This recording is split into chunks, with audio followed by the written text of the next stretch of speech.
Welcome back, ladies and gentlemen, to Stream A for the second day of group stages in the Rainbow Six Invitational 2020. We've had some really incredible matches so far today, and we're going to have another really exciting one lined up for you to end things out. It'll be Ninjas and Pyjamas versus MIBR, two Latin American teams going head-to-head to see who will come out first in Group C. This is a really important match, as both of these squads have been looking fearsome through the initial playday of these groups. Seen these two teams actually play each other that much when you think about it. You know, it's not like we've seen FaZe and Liquid square off tons and tons of times.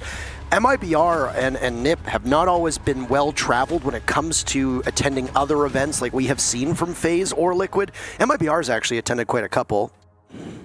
But these teams have never made it together at the same time to, you know, the Pro League finals like you'd imagine. So while we definitely see them in BR6 and we've seen them in Pro League, they don't have the same storied history that other Latin America squads do against one another. Yeah, I mean, that's true in part, but at the same time, you've got the Pro League experience for both these squads where they're going to be playing against each other. MIBR up first on your screen. You can see their roster easily highlighted here. The real standout is going to be Cyber. You can see him on the far left. And they're doing some warm-up exercises, I guess. Just jumping jacks. Well, jumping jacks without the flailing, but there's not enough space for the arms, so it kind of, they're just doing jumps. I wonder if it's like a mental thing or like a physical thing. Whatever it is, they're doing it. Ninjas and Pyjamas, the other team in this matchup, and one thing that I find incredibly impressive about their lineup is take a look at their ratings. Across the board, everyone on Ninjas and Pyjamas is contributing, and you just don't see that very often. Yeah, they're all very even, and that was against Team Liquid. That was against Team Liquid they did, so very, very impressive, given the fact that it's against one of the top-tier teams in the world, one of the best teams in Latin America. So, that's it for the introductions. Let's go for the video, or rather, the map veto. That's the one. Yeah. Yeah, no player video to talk to them, unfortunately. So instead, so we'll do it. Well, maybe later on, but for now, we're hearing that it might be between the maps. Yeah, so. we'll actually get to see what it is these teams play on. That's the most important thing. Looks like it'll be Ninjas and Pyjamas picking Clubhouse, Consulate picked by MIBR. It was hard to see that that logo. Yeah, it is hard to see. I mean, it's the background. Yeah. MIBR is a lot easier because it's the black on background, and that's really easy to make out. Bank is going to be our decider. That's the second time today we've had Bank as a decider. And we saw Consulate before as well, so. We're seeing a lot of the repeat maps, but for different teams, of course. We're not seeing a lot of Villa. We're not really seeing a lot of Border. Yeah, they're kind of falling by the wayside. Honestly, I can't say I miss Border much, to be honest. Border is very challenging to cast. It's a weird map, and I find I myself don't like watching it too much, unless it's the perfect storm of teams. And I know there are a lot of people still who don't like playing it. Right now, for me, I think it's probably the most out-of-favor map in the competitive map pool. Yeah. But that's just that's a personal speculation. Of course, there's going to be a lot of people who disagree with me on all levels. What we do know, though, is that it won't be played here and now. That's the most important thing. But we do have Bank if we need it between these two teams. Yes, for that decider match. Now, we've got everybody set up, it seems, and got everyone starting to get ready and all that. And I don't know, like going into this, for me, this is a tough call. I think that's one of the most interesting things about this. Okay, MIBR and Ninjas and Pyjamas, they go head-to-head frequently. We could say thanks to Pro League. They don't, like you said earlier, and I completely agree with you on this, there isn't necessarily a storied history between these squads, like not like this crazy level of competition, that like the rivalry or anything like that. But I can say that these teams in Pro League are 3 points away from each other. And yeah, Ninjas and Pyjamas is in first and MIBR is in fifth, but that's just a story about how close LATAM in general is. 3 points away from each other, these squads. And I gotta say, this is a hard call. MIBR started waking up towards the second half of Pro League, and that's something we could talk about them, or talk about with them for recent history. They started looking really strong. Ninjas and Pyjamas have looked standard strong for the entirety of that season. And overall, with both of these squads coming in here, for me, this is a really hard prediction. And if I were to say right out the gate who's going to win, I couldn't. I know a lot of matches even today where I've been wrong about who I thought in my own head. Everybody was wrong about the match that just happened. Yeah, for example. Every single person. Yeah, for example, DZ voted, Empire. yes. Yeah, I was wrong about that. I didn't say the prediction out loud, but I was certainly wrong about it. Bob is a funny man. Anyway, I was certainly wrong about that. So I've made wrong predictions, even if I haven't made them verbally. I haven't made wrong predictions so far today, but this is one that it would be difficult for me to predict. I want to give the edge to Ninjas in Pyjamas. I think they are a formidable team. I think they have every opportunity to go out on top of their group. With the way that they were able to defeat Liquid, who I think is looking like the second best team in Latin America, and is not just the second best team in Latin America, but additionally is one of the best teams on LAN that we've seen over the last 6 months. The second best team in Latin America? Right now, I mean... Is Team Liquid. It was because... Team Liquid is tied with NIP right now, 13-13. 13 points. Oh, you're talking about in terms of Pro League standings. Okay, I thought you were talking about like in terms of... I thought you were talking in terms of something else. Okay, that makes sense. What? FaZe Clan's done. Yeah, mathematically, that makes sense. And yes, because FaZe Clan is done, I was kind of confused. I was like, we're talking like historically. But no, in terms of Pro League standings, right now they are in second. Ninja Pyjamas in first. But again, that is so close. I mean, both of those teams are right next to each other. And it's the same thing, again, with Ninja Pyjamas being in first, it's 13 points. And then MIBR being in fifth with 10 points. That really does, I think, perfectly describe how close LATAM is right now as a region. Yeah. Anyway. The one thing for MIBR is their international experience over the last little while has actually been very strong, right? So they were at the Raleigh Major, same as Ninjas in Pyjamas. Both teams went out in groups. Ninjas in Pyjamas have actually really struggled to make it to the main stage for quite a while. If you go back to the Raleigh Major, NIP was one of the first teams that were removed, if you remember correctly. It was FaZe Clan that was the lone representative of Latin America. Mm-hmm. If you go back to the Six Invitational last year, Ninjas in Pyjamas bombed out where they actually seemed to look like they just threw in the towel completely, and that because of this, they blew apart. I don't know what's going on with the paper towel, but did somebody spill a bevy? Did you spill something? A bevy? Yeah, a bevy, like a beverage. Oh. Yeah, like a bevy. You ever just go to the fridge and get a bevy? Did you pick that up from Dizzle? I wonder if that... I don't know if that's an Australian thing, but it's... All right, this is our final matchup here, Michael. One of these teams are going to make it to the playoffs. Will it be Ninjas in Pyjamas, or will it be MIBR? What we do know is that Latin America will have its very first representative. They were guaranteed to have won, based on the way that the seeding happened. Group C was 3 Latin America teams and 1 Singaporean team, Giants Gaming. That meant that, at minimum, a Latin America team needs to come out of the region, out of the group, whether it be first place or second place. In this case, it is definitely going to be first place. And if Giants Gaming gets eliminated today by Liquid, then there will be 2 teams from Latin America. These are the only 3 remaining teams in the entire tournament from Latin America. Yeah, that's really scary, isn't it? I mean, not really. There's still 3 teams left. APAC has 2, one of whom could go home. Yeah. North America still has, plenty of teams left. Rec will be playing tomorrow. Let's see. TSM will be playing tomorrow. Space Station and Dark Zero are already there. I mean, we've only got right now. We've only got FaZe, Rogue, and Wildcard out. 1 European team, 1 Latin America team, and 1 Australian team. Yeah. There can be another Latin America team going, or there can be another Australian, New Zealand APAC team going, which would be Giants Gaming. Singaporean. Yes, specifically. Well, APAC. APAC, yes. Yeah. I mean, overall, I think most of the regions are pretty well represented. The biggest thing is that I think the biggest blow to a region in particular was probably Latin America today with FaZe. Mm-hmm. I think that's definitely a big upset for a lot of people. Many I would expect to predict FaZe beating Fnatic, but not so.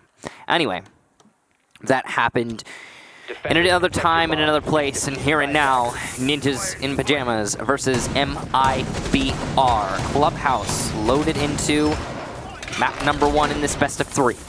Ninjas in Pyjamas going on to attack.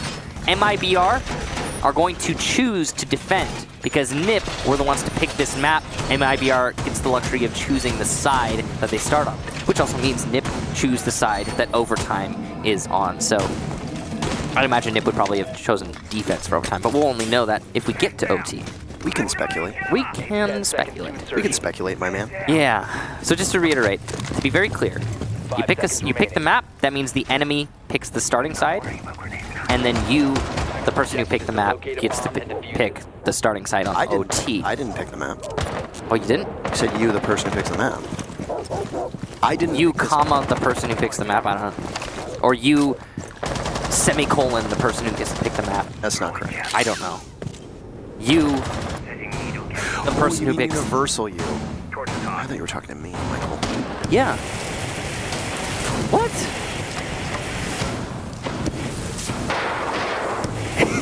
You should see his face right now. It's an impish smile. Very standard Maverick work being done, and there it goes. The wall is opened up, and it can get soft-destructed now. This is a cache CCTV defense, and nobody from MIBR is challenging this. So the wall is now completely opened. MIBR does have Rafters control. It's a Legion playing up there. It's a very common spot for a Maestro to play, but I wonder if the removal of the ACOG will make any difference for him. Probably not. There should be enough juice to be able to open up that wall. There you go. No? Removal of ACOG is not an effective balancing tactic, in my opinion. I meant in that position, Michael. Oh, okay. You're going to just put somebody else up there. Gotcha. All right. I thought I wasn't. Him losing the ACOG, is he still going to be played in that way now that he doesn't have an ACOG? That was the point I was trying to make. Okay, gotcha. Anyway, so MIBR is setting up outside of cache. They've opened up the garage wall. They've opened up the server wall. That's going to give them some powerful pushing power. That doesn't really make sense. It's going to give them some good positions to then execute onto the site. Ninjas in Pyjamas, though, only have 1 minute left, so they've got to be a little bit quicker. They need to start attacking this before they lose the opportunity. Cyber going to eat a little bit of damage there as he attempts to maneuver around New Blue.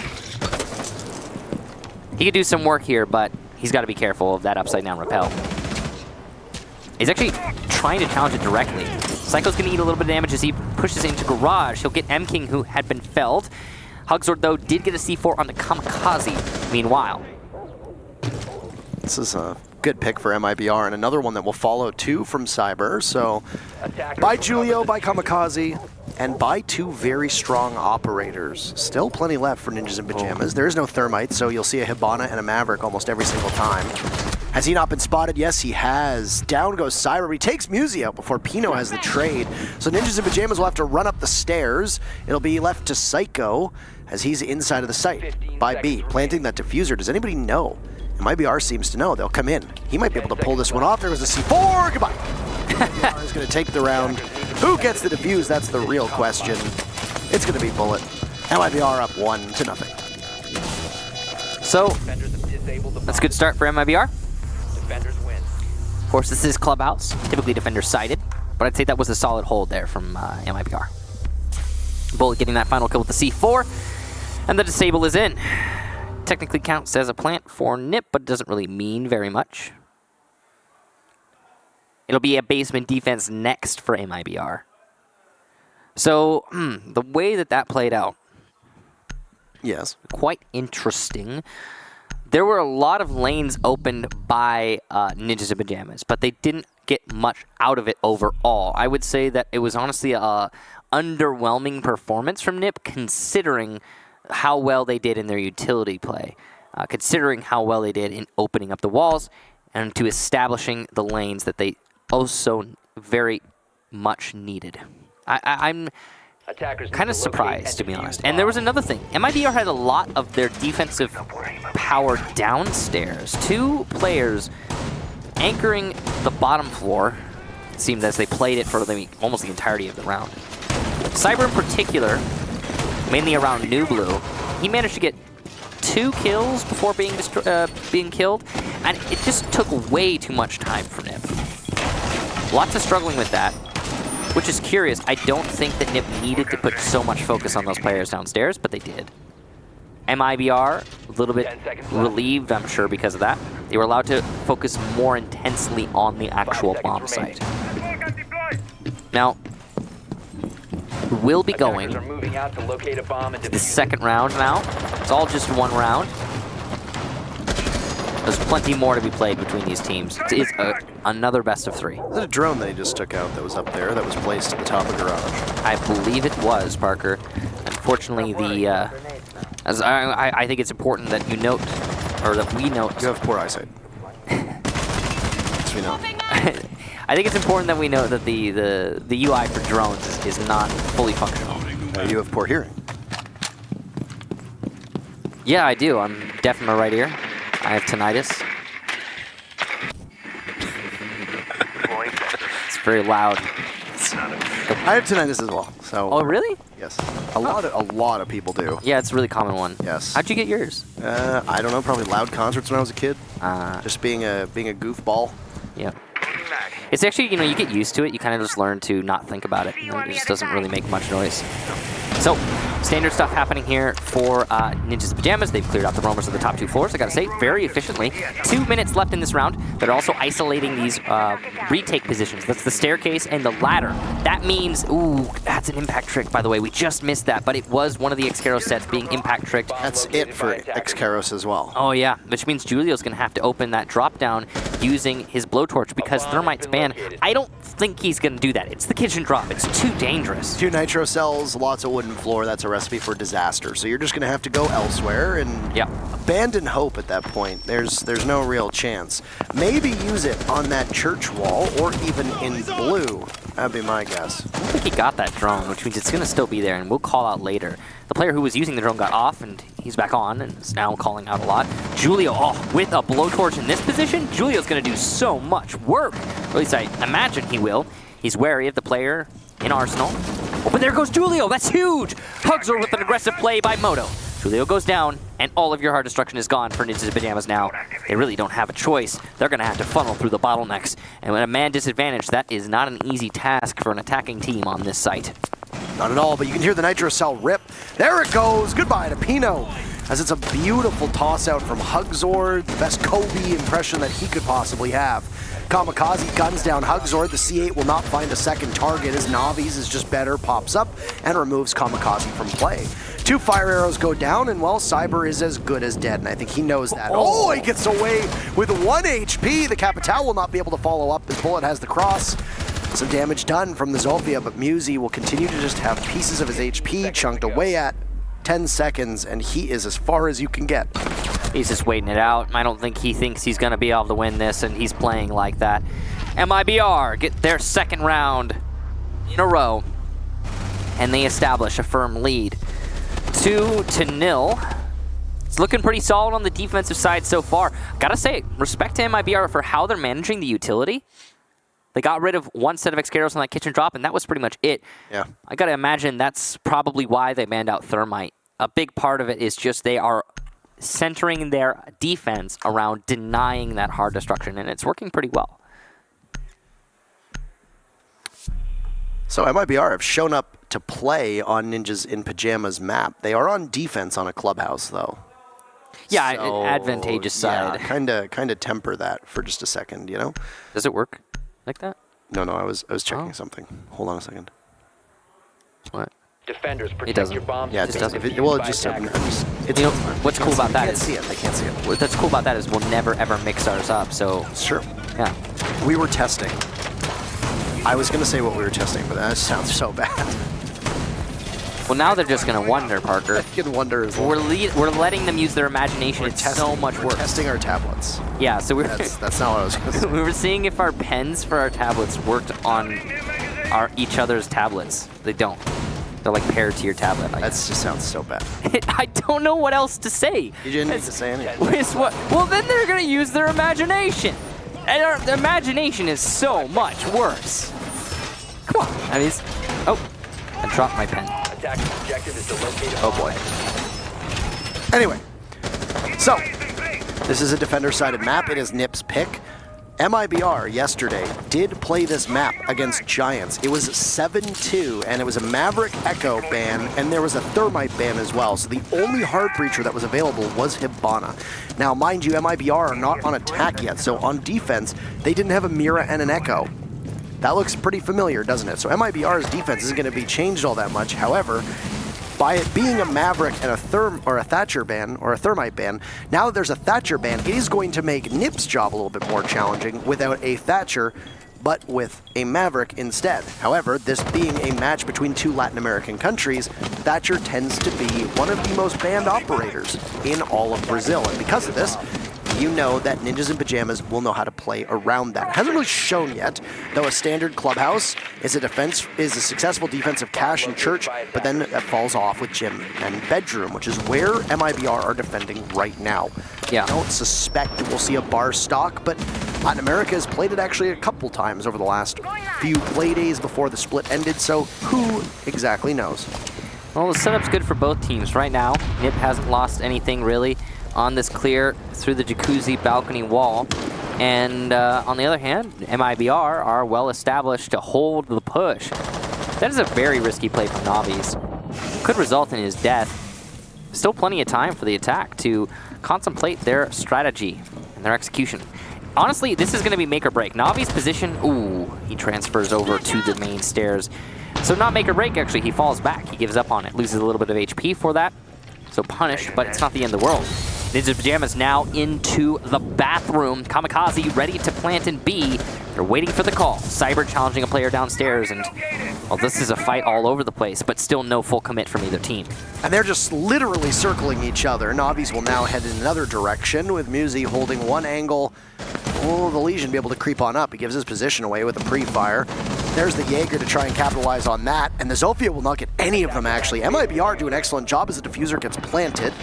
Trying to get out of there is M-King, but coverage from the attackers as they will now need to watch as the diffuser will sit just a couple feet away inside of Jim. Here's your perspective from above. MIBR so low on HP with the exception of Bullet, the worst gun in the entire lineup of the attack and defense. It's going to be a slow peek, make it a quick peek. 2 for MIBR with Julio there. He's the only member left on his team. He'll pick off Cyber. Does he have enough in the tank to take out Bullet? It's full HP versus full HP. UMP pre-firing and Julio will win that one. The final 3 kills are all his. And as the prophecy foretold, Jim and Master, not the place that you want to hang your hat on. Nip's first round will go to them in the third. Very close round there for MIBR. Clearly the incorrect decision was to put both of your players to try and challenge the jacuzzi balcony. Tactical timeout being taken from Ninjas in Pyjamas. Their coach now giving the team some time to confer. You can see the players are trying to figure out what they should do in future rounds. Julio, very vocal person on this squad, a level-headed player. Psycho as well, contributing. Now, it's not a done deal yet. Nip are not out of this, and because they managed that gym attack, they're looking a lot more comfortable. But it's not going to landslide in anyone's favor just yet. I'm really curious to see how Ninjas in Pyjamas handle the next defense, because it's going to be Cash, and then it's going to be the bottom floor, and then it's going to be Jim, assuming MIBR win in their standard bomb sites. I think this is the right time to make that call for a tactical timeout. Now, something else that will be hanging over the heads of Ninjas in Pyjamas players is the loss of their coach, Arthur. He announced his departure from this team a couple weeks ago, and then very recently announced that he'd actually been picked up by Nora Rengo to coach them. And he did so because he didn't want to be separated from his family. In order to be with Ninjas in Pyjamas, he had to relocate to Sao Paulo in Brazil. And, well, he wanted to be closer to the people he loves. So he departed the team and is now able to work remotely for the Japanese squad, Nora Rengo. And I think Nora Rengo will benefit from that greatly. They have been on a very steep slide over the last 6 months or so. Their decline started just shortly before the Raleigh Major and then continued downward from there on. So Ninjas in Pyjamas are there with Bob, who acts most of the times as more of a manager than he does as an actual coach. I don't know how proficient his knowledge of Rainbow Six is, but he is at every event with the team. Obviously, he's a voice of leadership or a voice of reason for the squad. But you could tell that during the timeout, most of it was the players conferring with one another. Yeah. And fair enough. I mean, as long as you can coordinate, you can accomplish great things in Siege, and that's what Ninjas in Pyjamas were given time to do using that tactical timeout. I like that they chose to use it right after the first set in the first half. And that after they managed to win that round, that is the right timing for a timeout, in my opinion, because it means that NIP are not on the back foot. They haven't been pushed all the way into a corner. They salvaged one out of that first set, and a timeout is going to give them the potential to then extend their winning streak. So we'll see if NIP are capable of doing that right now. They've been doing really well with the Maverick tricking. Julio in particular, the Maverick himself, has been opening up those walls quite effectively. Not quite sure where M King was, that he ended up taking some damage. Navi's was down in strip, and he's made his way back into the safety. M King is there positioned inside of garage, so we know his position there. Navi's was spotted and finished off. He was playing down below. He managed to get back closer to the site, but not close enough, as he'll lie dead inside of construction. Gone, and any pests that exist will continue to do so. They don't fall away, but any drones that get hacked from Navi's will not be able to get moved. So you best hope that any of those gadgets from the attackers that got caught by the pests have been maneuvered appropriately. It's also the opening pick for Ninjas in Pyjamas, which is what they need. Now, if you recall, the previous time that Ninjas in Pyjamas attacked this site in round number 1, MIBR played very, very deep and just continuously traded out. And then when they retook, when that diffuser went down, it was a nitro cell that stopped it. And MIBR, I believe, still had 2 people that were left. I wonder if that's going to be the case this time, too. Wall opened up inside of construction. Julio's job is done. He'll hit the deck. But that soft wall will need to be opened. This has been a slow round, and there's still lots of time to go. Just over a minute. That's a missed opportunity from the Buck, as you see Psycho's not able to hit the shots that he needs to. There's another kill for Ninjas in Pyjamas, though, and it comes onto Hugzord, so goodbye to the Kaid. MIBR, not in a great spot, but they do have control of all of the key positions necessary to hold this bomb site, those being Garage Raptors and the top of Cache Server Stairs. From these 2 positions, really, you can hold anything, as long as you can win the gunfights. Cyber getting a little aggressive there onto Muzi. It's a difficult fight, but he wins it. A beautiful shot. The breach is open from Workshop. He's got to be wary. The B window is being pressured by the attack. He checks it, sees his enemy, but doesn't land the shot. It's a backwards plant here from Kamikaze, barely exposed. Eno will get bullet. That's the player at the top of stairs. Cyber gets his second kill. That's on the planter. Beautiful job. M King from Garage will get 1, and now he's the last defender. He's got to find 2 more with a single bullet's worth of HP. That does not look likely. But can he stop the defuse plant? He might be able to, but he doesn't look the right way. And there you go. Ninjas Pyjamas, 1v2, a post-plant. Reload coming in here from M King. He gets it. That's gun up now. But can he win the fight? It's going to have to be headshots, but it won't be. Julio with the pistol will secure the kill. Ninjas in Pyjamas bring this round count to 2-2. And we will even out. That win there onto Cache is significant for Ninjas in Pyjamas. It upsets the status quo that was established in the first 3 rounds, where MIBR managed to successfully defend on the standard bomb sites. Then they lost on the slightly off bomb site of Jim. This has been upset now. Ninjas in Pyjamas have an edge in this map because they have managed to win on Cache. And yes, it's possible that we will see this end in a 4-2, but even a 4-2 would be okay for Ninjas in Pyjamas, especially considering those bans. Thatcher and Thermite? Oh boy, that's difficult for attack on Clubhouse. It's a 3K from Pino there, who got that opening pick as well, so kudos to him. And yeah, that timeout obviously centered Ninjas in Pyjamas, who are quite keen to win their map. Both of these teams, as I mentioned, played this map yesterday with Liquid coming out MIBR coming out over Giants Gaming in a very lopsided result, and then Ninjas in Pyjamas just narrowly defeating Liquid 7-5.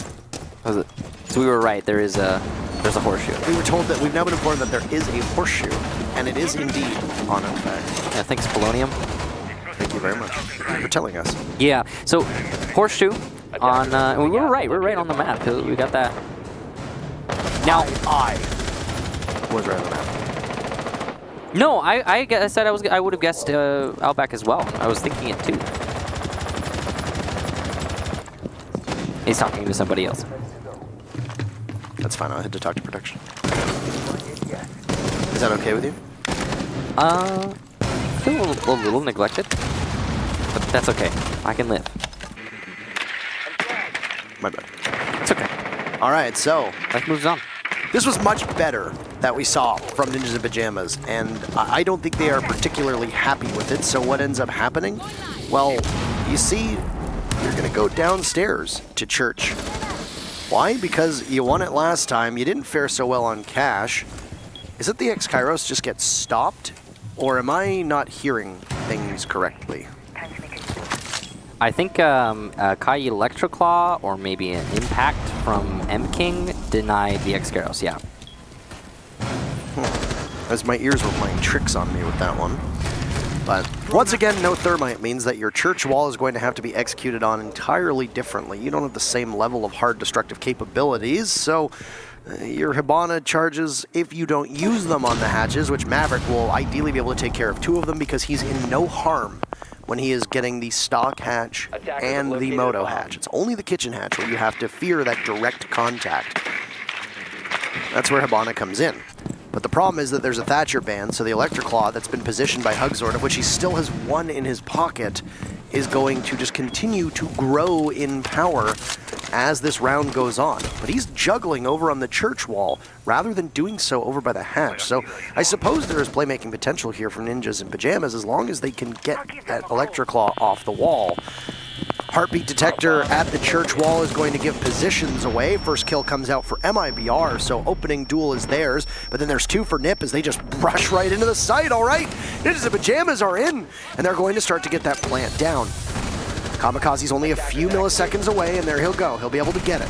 Still positioned with that diffuser. Both he and Psycho evading that toxic canister as they wait. Great coverage. Everybody from Nip is down on their backs, and they are prone. That's going to make it even more challenging, because MIBR is not necessarily going to be looking on the ground.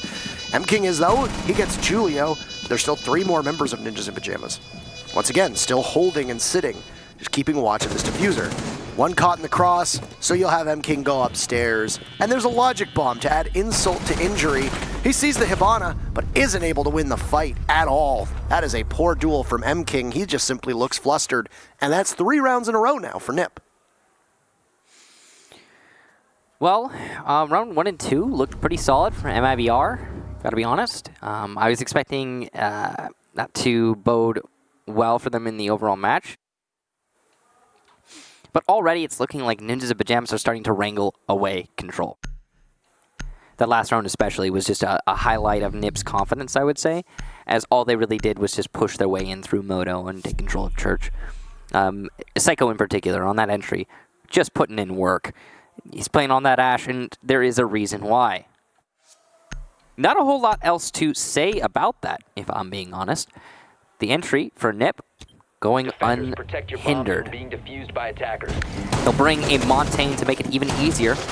I do find it curious that Psycho is the one to pick up the Montaigne. I know that he is a good Montaigne player, but he's on fire right now. You'll keep him on a gun, is what I would say. That's the decision Nip has to make, though. That's all on them.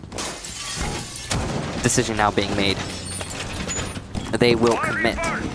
Their natural shield player for Ninjas in Pyjamas was originally Julio, but that was on Blitz more than anything. So in the past. Well, in the past, yeah. Yeah. I mean, he's, you know, I still would have put him on there. Both of those players are pretty. He hates playing them, apparently, though. That's the he thing. hates playing them? That's why I was told. Ooh. Because I remember asking back at one of the LAN finals, why don't you have Julio on Blitz anymore? I mean, he used to make people have the sweatiest palms alive as, you know, he chug it, choo, choo, just right at them, you know? I can't believe we just did that on a broadcast, but anyway. Chugga, choo, choo. There, I've done it too. Thank you for joining me in solidarity. I really appreciate that. Yep. Birds of a feather flock together. Absolutely. Very kind of you. Anyway, apparently the story was that he doesn't like playing it. That's all. That's what I've been told, so. I mean, I understand. Oh, wow, look at that pixel angle. I understand that. It does take away from your value to the team, but I get it. Honestly, some people just don't like playing shields. Some people are just like that, you know. Those. I'm one of those. Yeah. I don't like. I don't like playing shields either. So. Yeah, I totally vibe with that, to be honest, Julio. And Psycho, being able to pick that up, it's big. Also, Julio does have just one less kill than Psycho. Yes. So, I mean, it's not like... it was just more of a comfort position. Yeah. I mean, how many matches have we seen where Psycho just goes Super Saiyan and takes over, absolutely annihilating anybody in his direction? Well, this is one of them. Quite a lot, yeah. And he's always so consistent. He's on the tips of the tongues of many a caster whenever he plays. A bomb has been located. So, A notable player for sure. One of those star players that stands out. And well, you've got him on a shield. We'll see how he does here. There is no Legion to slow this down. There's a smoke and C4 aplenty as well. So you've got some utility for MIBR to stop the shield, but it's not perfect. it's a multi-push now from Ninjas in Pyjamas. The final defense for MIBR and Nip have managed to take 3 rounds on a Clubhouse attack. That is not something that happens all that often. Pulse tosses out the C4. It actually looks like it misses. Toxic canister goes out too. The Montaigne trying to avoid being caught in a crossfire. Psycho just continuously attracts attention. Cyber cannot turn to help out though. That soft wall there would be great, but Cyber somehow manages to survive that. He lights up the wall. Psycho pulls out the pistol. Down goes Hugzord. Pino taking a lot of damage too. Pistol out looking for the Jaeger. Down goes Navi. Psycho with another. My goodness. No wonder he picks up 2 kills on the Montaigne. Pino and Kamikaze with 1 apiece, and M-King is going to toil inside of blue. He doesn't have a way in. Now he does. There's a Maverick in front of him, and that'll be the kill for Julio. 4 rounds on attack on Clubhouse, and that timeout called by Ninjas in Pyjamas after their very first victory, well, they're managed to net 3 rounds after that. An excellent call from them, and they have a significant advantage now as they go on to defense. Well, that does not bode well for MIBR, and because of that, they'll take a tactical timeout. Going to think about what they can do to change the outcome of some of these rounds. Yeah, I'll put it to you honestly. Right now, it almost looks like they're discouraged already. Guys, this is a best of 3. It seemed like MIBR started to kind of lose track of it around round 4. Hopefully this tactical timeout has the same effect for MIBR as it did for Ninjas in Pyjamas, because we don't want to see this spiral out of control. We've seen matches like that. They're never fun for us as viewers or for the team that's on the losing end. This is a big moment here for MIBR, and hopefully they're going to be able to turn it into a turn around of what's going on right now. Last time I remember these teams actually meeting each other was Playdate number 4. It's January 16th, 2020. That's the last time I can recall MIBR and NIP meeting up. It was in Pro League. Sorry, what day was that? January 16th. Was it a Monday? It was a Tuesday? It was a Thursday? What day? I don't know off the top of my head. And it was at, I could tell you, was it 2045 EST? If that's relevant to you. Need to locate and defuse. I can tell you it was also on Consulate, 7-4 favor MIBR. Right now, it's not looking like MIBR are a team that are aware they've beaten Ninjas in Pyjamas in the past, because they're not playing. They're just not playing. And their faces don't tell me that they're aware they can beat Ninjas in Pyjamas, because they look discouraged. And we just started. They just look irritated. Yeah, maybe irritated. Maybe they have me droning on in their ears, and they're like, oh God, this guy. That could be it. I don't know if that is it. 10 seconds I don't think remaining. that's it. That would be unfair. 5 seconds. Could you imagine if the players' comms in their ears were just replaced by casters babbling on incessantly? How dreadful that would be. Yeah, and then, well, and you know that the funny thing about that, Parker, is that you couldn't say the same about player comms replacing casters. I mean, people would love to hear that. Yeah, exactly. People would adore It's that. the as opposite. People absolutely would love that. So, very first round of Ninjas in Pyjamas on defense. Is there an actual trend line here that the attackers are just better suited for Clubhouse with the way that these two teams are playing? Well, you'd expect with a Thatcher and a Thermite ban, the answer is no. It should still be quite heavily favored by the defense. But crazier things have almost certainly always happened. This is a second floor roam from Ninjas in Pyjamas when it is a church defense. So down below on that very basement floor, Pino gets the opening pick. So, hey, Ninjas in Pyjamas start things off. Is that poor drone work from MIBR? I mean, I'd say so. There's another from Pino. He's putting in good work for his team. He's castled off. This looks very similar to what we see at a space station. It is a very specific castle Mozzie strategy, along with Mute. He's there for the ride too. And they set it up so that you have to spend an inordinate amount of time droning. You have to spend far too long trying to also take care of whatever utility the defenders have spread out. And then once you finally do get map control, oh, you still got to go through that whole rigmarole of actually taking the basement as well. No. Not always fun. No, it isn't. And, well, NIP have managed to get 2 players carved away from MIBR on that clear. And now they're just waiting. Because why would you continue to try and pressure the attack when you've got them exactly where you want them? I don't really see MIBR doing very much in this round. They're probably going to open up this church wall. That's been called out now. We've got both Cyber and MKing. Looks like Cyber is going to go for a tunnel take. That will be heard by Kamikaze and Pino, who are double holding this. The reason NMP can allocate so much manpower to the tunnel is because they know they don't need to worry about too many people on MIBR pushing from somewhere else. Got 1 person in tunnel. Put 2 defenders there to hold it. Huxler goes down. Cyber and MK now the last one's alive. Gas canister makes Cyber fall back. He knows he can't push that against the smoke. He just won't win the fight. MKing opening up at the bottom of main stairs. Cyber trying to come and support MKing. Church wall open now by the black box, but that's not really a lot to work with. He's going to have to prone his way in. There you go, more Excaros. That's the last one going on the wall just now. All 3 used on Church.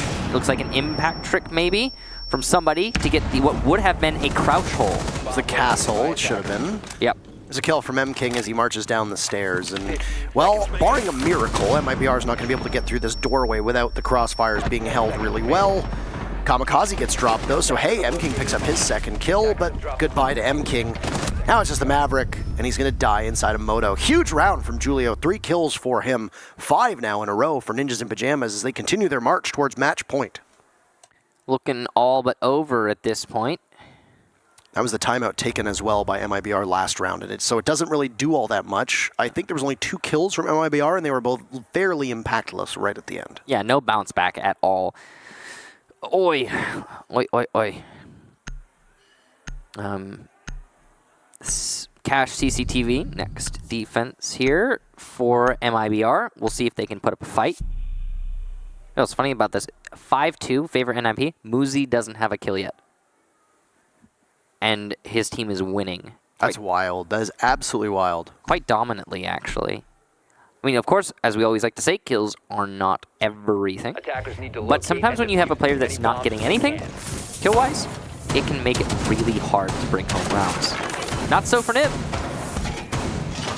Of course, we must assume that Muzi's contributing a lot in other places. I mean, the other thing, too, with Muzi, wasn't there a period of time where he and Pino had been rumored to be getting benched, or, well, one of them was. I believe it was, I don't... it was Muzi who got, or Pino who got benched. I actually don't recollect. And now Pino's back, single-handedly carrying them forward. Maybe not now, but...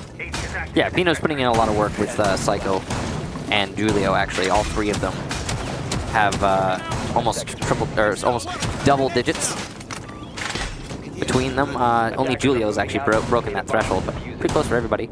Yeah, that's really it. That's probably why, by the way, Muzi doesn't have a kill. The rest of his team is taking all of them. Again, a quick reminder. How selfish. Yeah, jeez, guys. A gall. Can we get some kills for Muzi, please? Like, He needs them. it's not his fault. It really helps him out. Yeah. Donate kills at. I'm not good at this bit. That's fine. I was gonna do like a 1-800 joke, but I just was like, nah, that's not my thing. Quick, everybody laugh and pretend Kick said something funny. Oh my god. Tom, everybody loves your reference. Top tier. Thanks, Parker. Top tier, Mike. I'm glad you got it. Knows how good it is. So, moving on. That's why I got you. Thanks, man. Yeah. Thanks, man. So everybody knows your references are top tier. Yeah. Double ADS to protect that Goyo shield. Located a bomb. So that shield is going to make it a lot harder for MIBR to push into server. This is the most cared about shield in the world. Yeah, lots of care and effort being put into defending that shield, and it will allow Pino to play behind it because the Zofia lifeline was entirely absorbed. Well, actually, yes, no, it was entirely absorbed by those ADSs. Here goes the opening into construction. So M King and his Type 89 will wait. There's the drop down below. Is there somebody that's going to rotate there to maybe try and stop the hard destruction on that wall? The answer is no. I mean, Psycho's there, but we've seen Bandits played down on that first floor. Psycho doesn't have any way to stop any hard destruction, with the exception of him just shooting it. So, well, he's not going to do that yet. All this lineup from MIBR is a Nitro sells,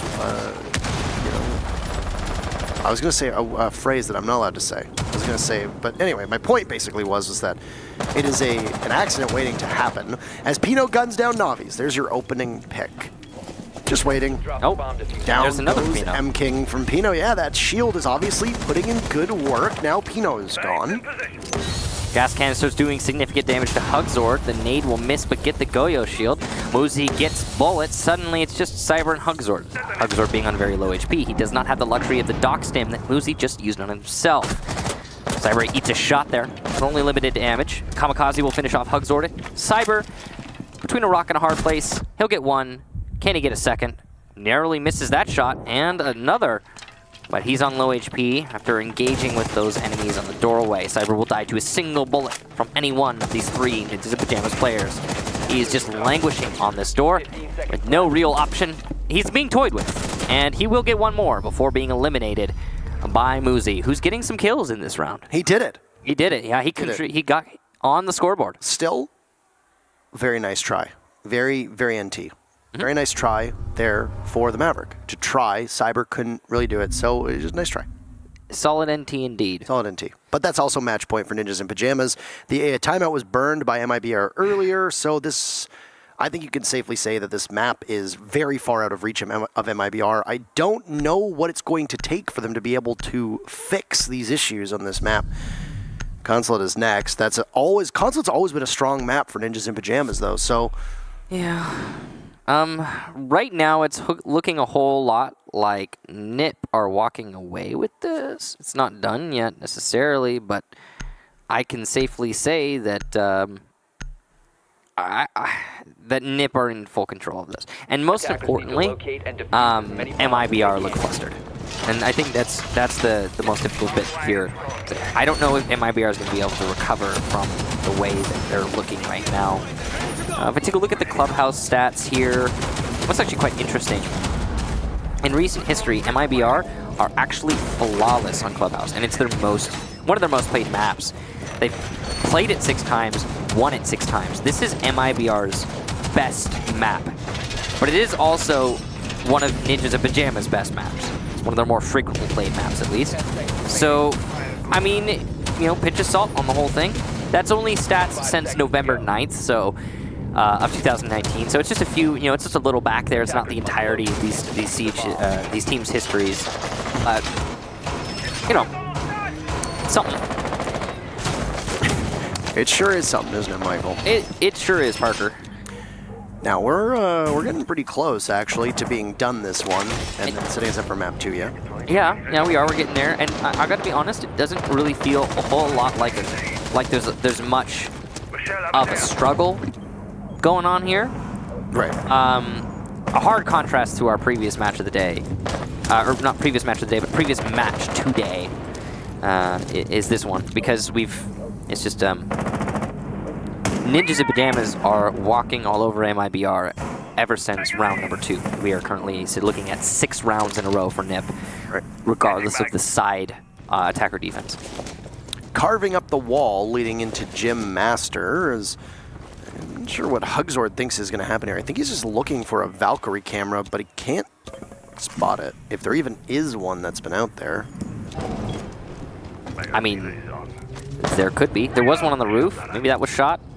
You saw that Medix was trying to highlight that one. Yes. I didn't see it myself, but I have terrible eyesight. Really? I just thought you had bad hearing. No, I've got bad everything. I'm I was gonna make an I'm old joke, That's fine, but you're not.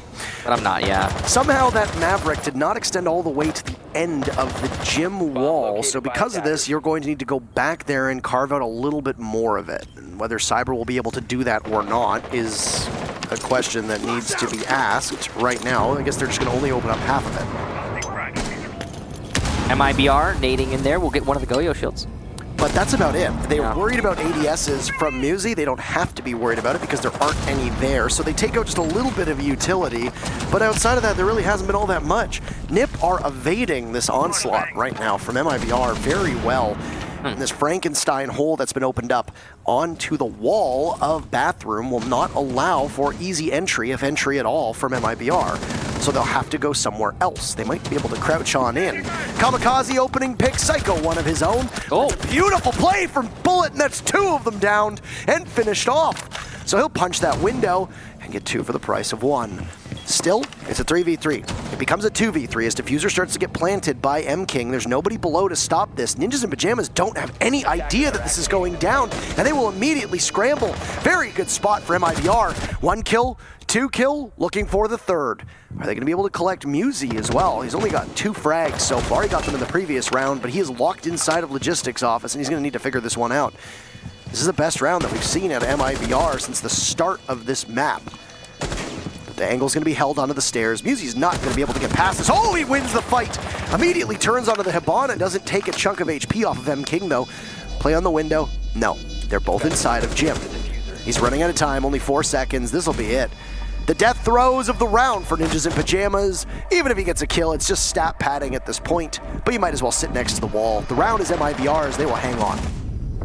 Yeah, just barely MIBRs on that Jim defense. You could see Coach trying to hype his team up. I don't know if it's working. They still look really stressed. A little bit of a smile there, though.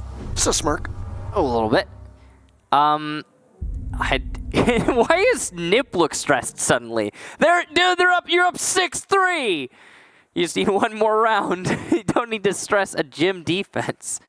It'll be the basement defense next for Ninjas in Pyjamas.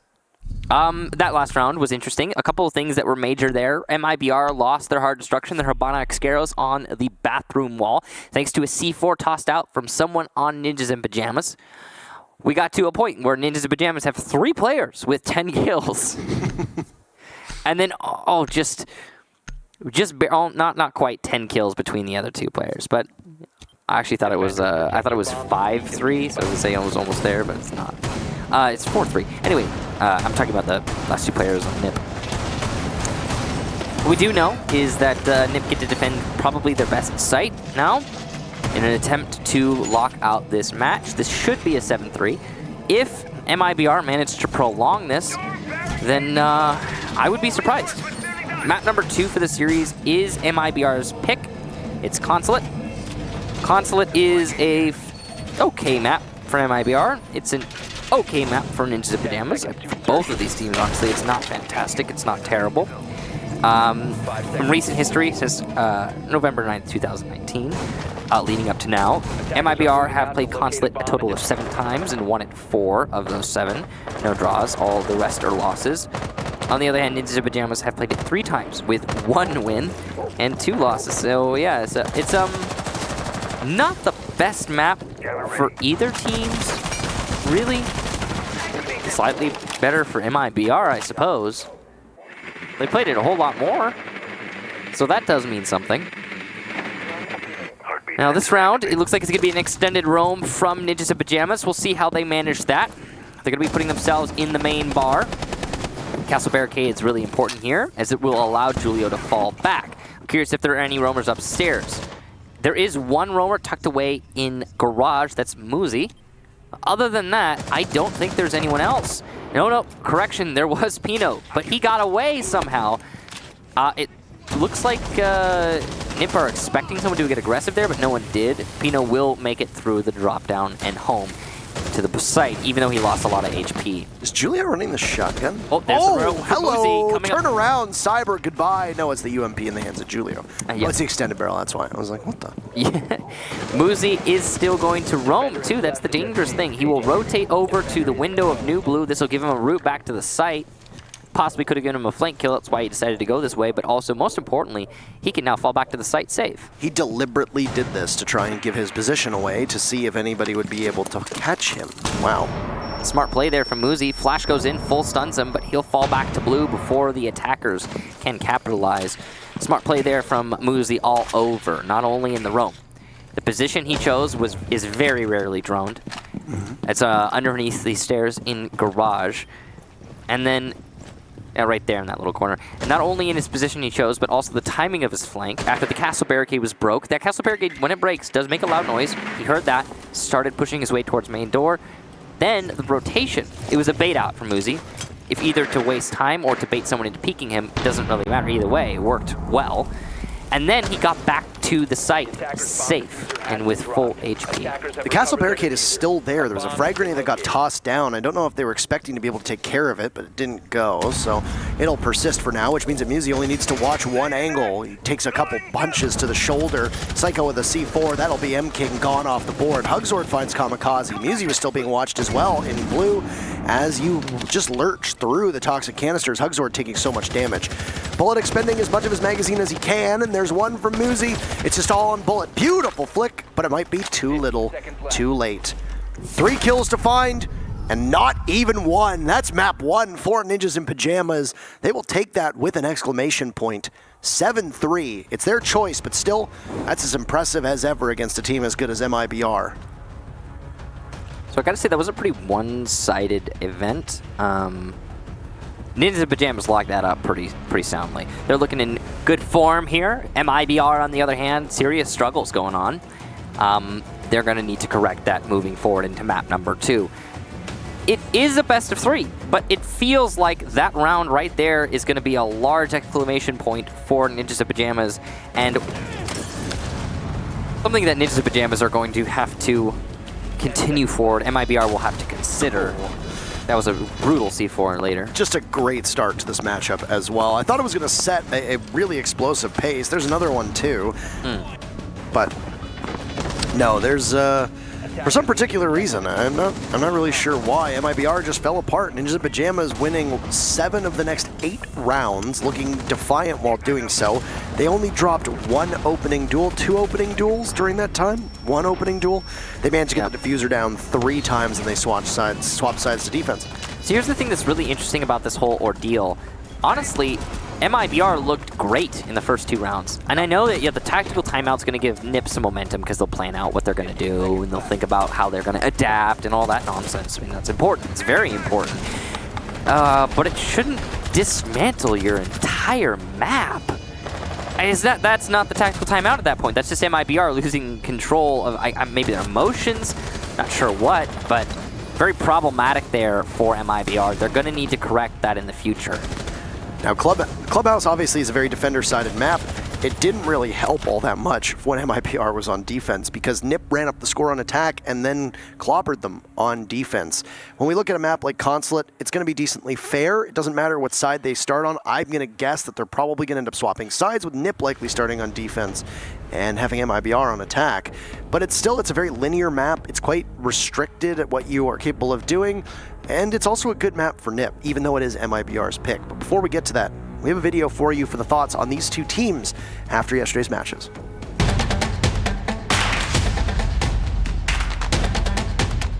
My name is Guilherme Scaff, but people call me Gilly, and I'm the coach of MIBR. I'm Julio, my nickname is Julio as well, and I play in Ninjas in Pyjamas, NIP. So our first game was against Giants and was a pretty hard match, I think, in the first map because they were pushing the lurkers, they were cutting down a lot, so we did well. And Club, we finished because we know how to play without 2 hard breachers, and I think that we did a great job in the Club, so that's it. Our first game against Liquid was pretty intense. They had a pocket strat on the first map, their pick, and we are not that well prepared for that, but we made 7-5.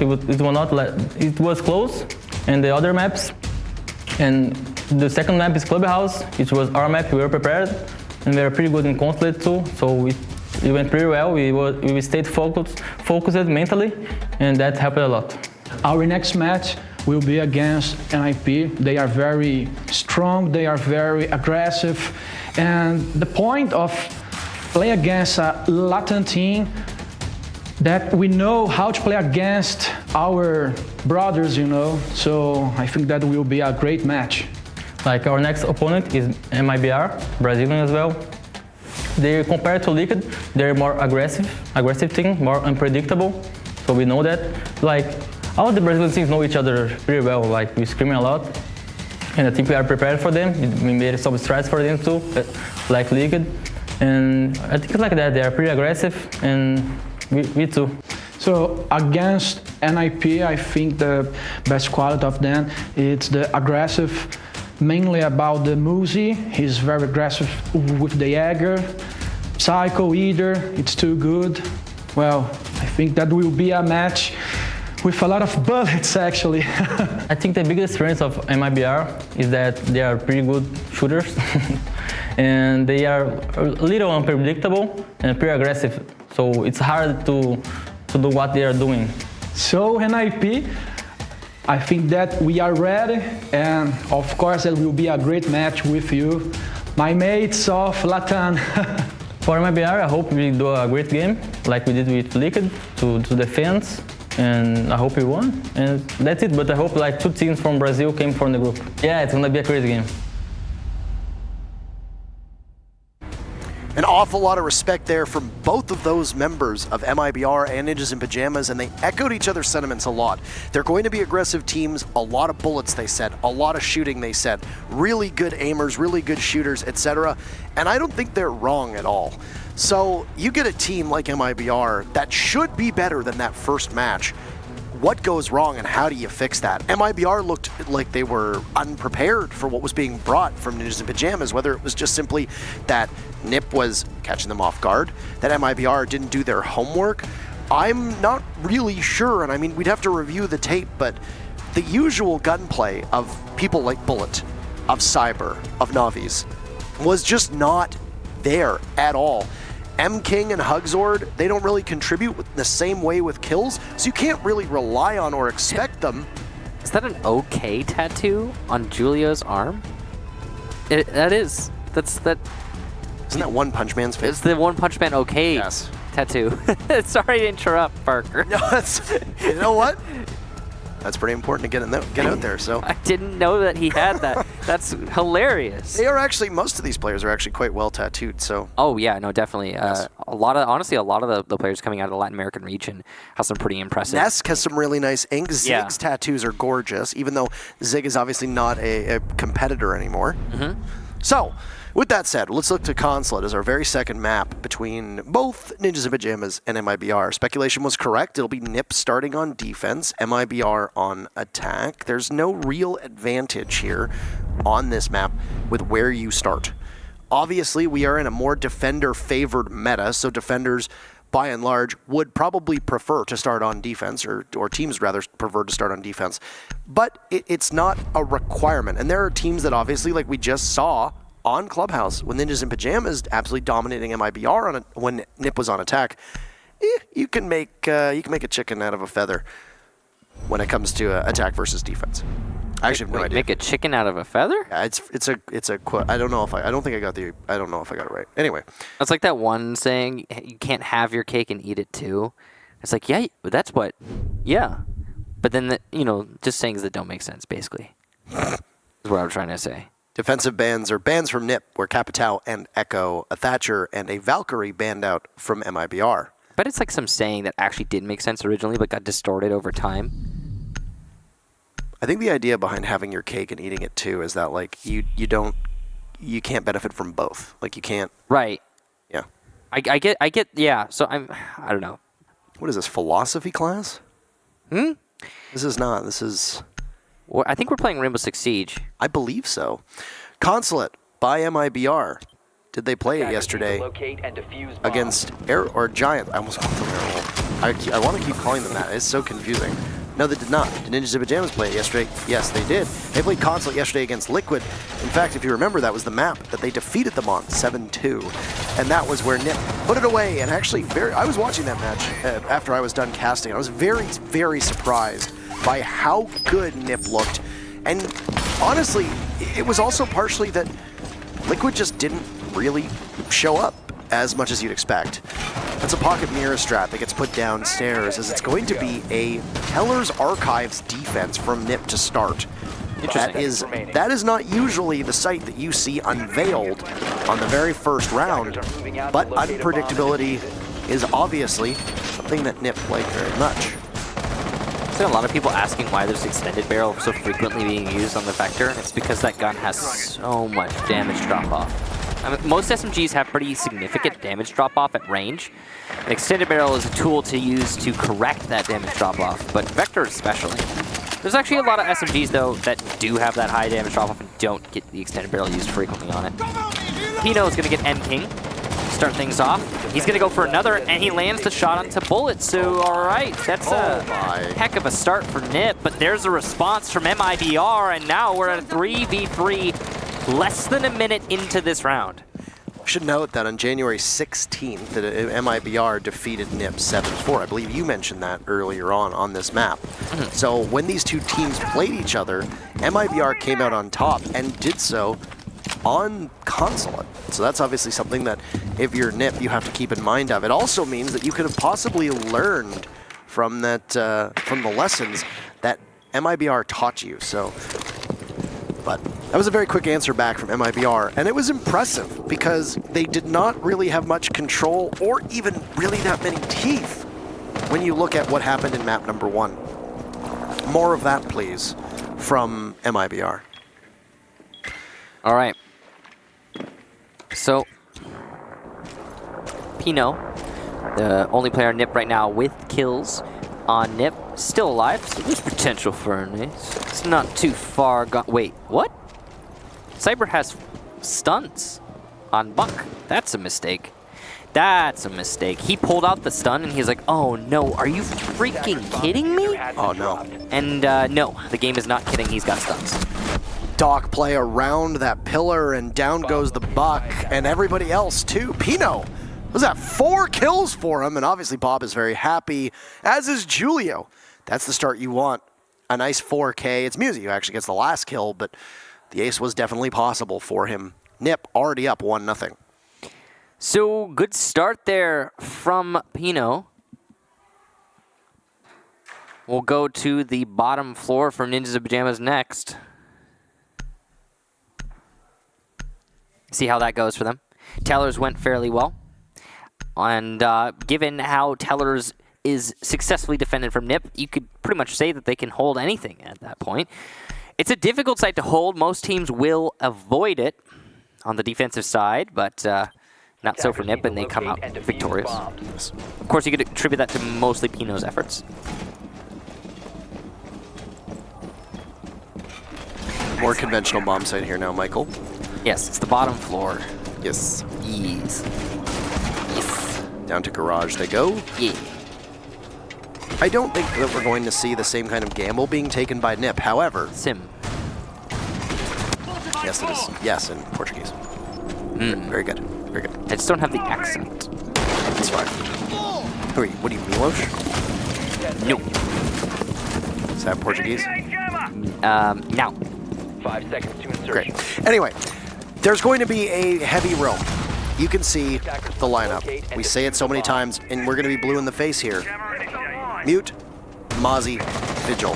Droning is going to be an utter nightmare right now for MIBRs. They might just have to engage in straight-up street fight against Ninjas in Pyjamas. There's also a drone hack from Psycho, so not only does he grab 2 drones, but there was a C4 that it sounds like was ready to go out on rappel. And there it goes! It picks off 2 of them! My Psycho! He'll get away with murder on that one. Good night to those 2 players from MIBR. What a play that is. Bullet refrags onto Pino, but the damage has already been done at this point. There's going to be very little that MIBR can do to bail themselves out immediately. Musi with M-King, and MIBR have lost 3 of their 5 members in 45 seconds. Good lord. Not great. Not fantastic. Bullet and Navi's now the last 2 alive. They're gonna have to find 4. Second C4 misses. But it's okay, you've already done enough C4 damage in this round, and Navi's is going to get Muzi, so suddenly this is looking a little bit more likely. Psycho is on low HP right now, so this is potentially winnable for MIBR. Peek here from Julio's going to get Navi's as he attempted to drop into Electrical. It's all on Bullet. He's going to have to land some pretty amazing shots, and he's actually been doing fairly well through this series. Not in this map necessarily, but in the previous one, for sure. I think there was a mark just now on Bullet from the Mozzie drone. That's really unfortunate that that's been plaguing Bullet's existence through this round. Psycho's going to continue to drone. As he's on low HP, he knows he shouldn't be taking the fights anyway. He will leave his drone on Banana, and that will call out that, yes, indeed, Bullet is pushing Banana. He doesn't know if that's his or the enemy's. Since it's facing towards the enemy, he expects it's one of his, but then his teammates say, no, no, no, no, it's the enemy's, and then he shoots it. Lifeline goes out to Julio at the bottom of Banana, Kamikaze and Psycho assisting Julio. It's a three-way crossfire. That is not much Bullet can do, and he'll relocate. The big thing here is that he's got so much time, but he has no way to actually get to the site. Ninjas and Pyjamas are seeing to that. They've already rotated, as you can hear him trudging along upstairs, sprinting actually, and there you go, goodbye.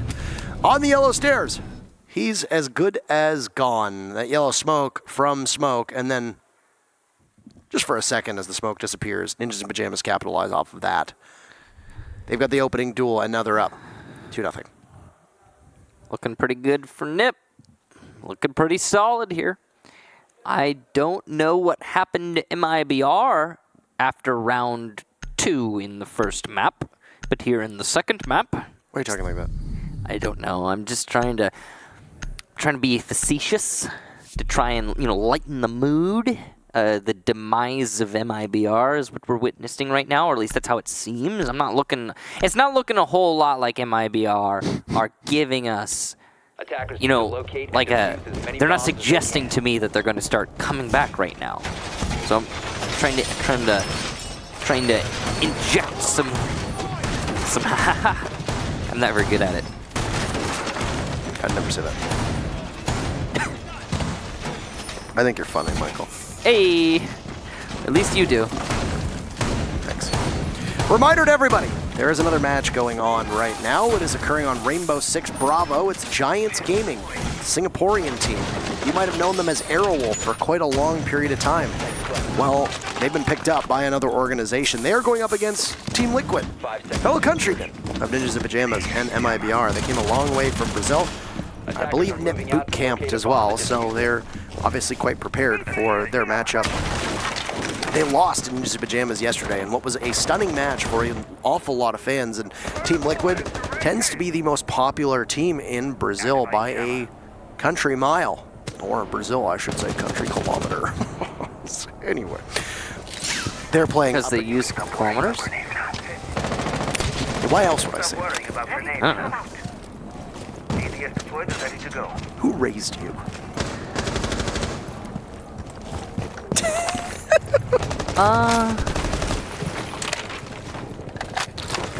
Anywho. It's been a slow round for MIBR. They are down, so they, of course, are going to take things very slow. They still have a timeout available, too, if things decide to go real sideways for them, but right now they haven't really done all that much. They'll have to tussle with a clash, which will be watching the double meeting hall windows leading out to the balcony. It's a telltale sign of Zofia, as there's actually 2 members of MIBR now that are close enough to do some damage. M. King is on the Visa stairs with Bullet watching the rappel. There goes one of the air jabs, so a member of the defense has been knocked over, but it doesn't matter. Opening pick for Nip, opening picks for Nip, and maybe even a third very narrowly. There goes the C4. No more air jabs. As you can see, the Nomad is down below. 5v3, but watching the run out from over towards Piano. At some point, Bullet, you're going to have to turn and focus on the actual objective in front of you. 1 minute and 20 left. So to be blunt, right now we're seeing a whole lot of MIBR losing gunfights. Ninjas and Pyjamas taking gunfights that honestly I would say are ill-advised and winning them anyway.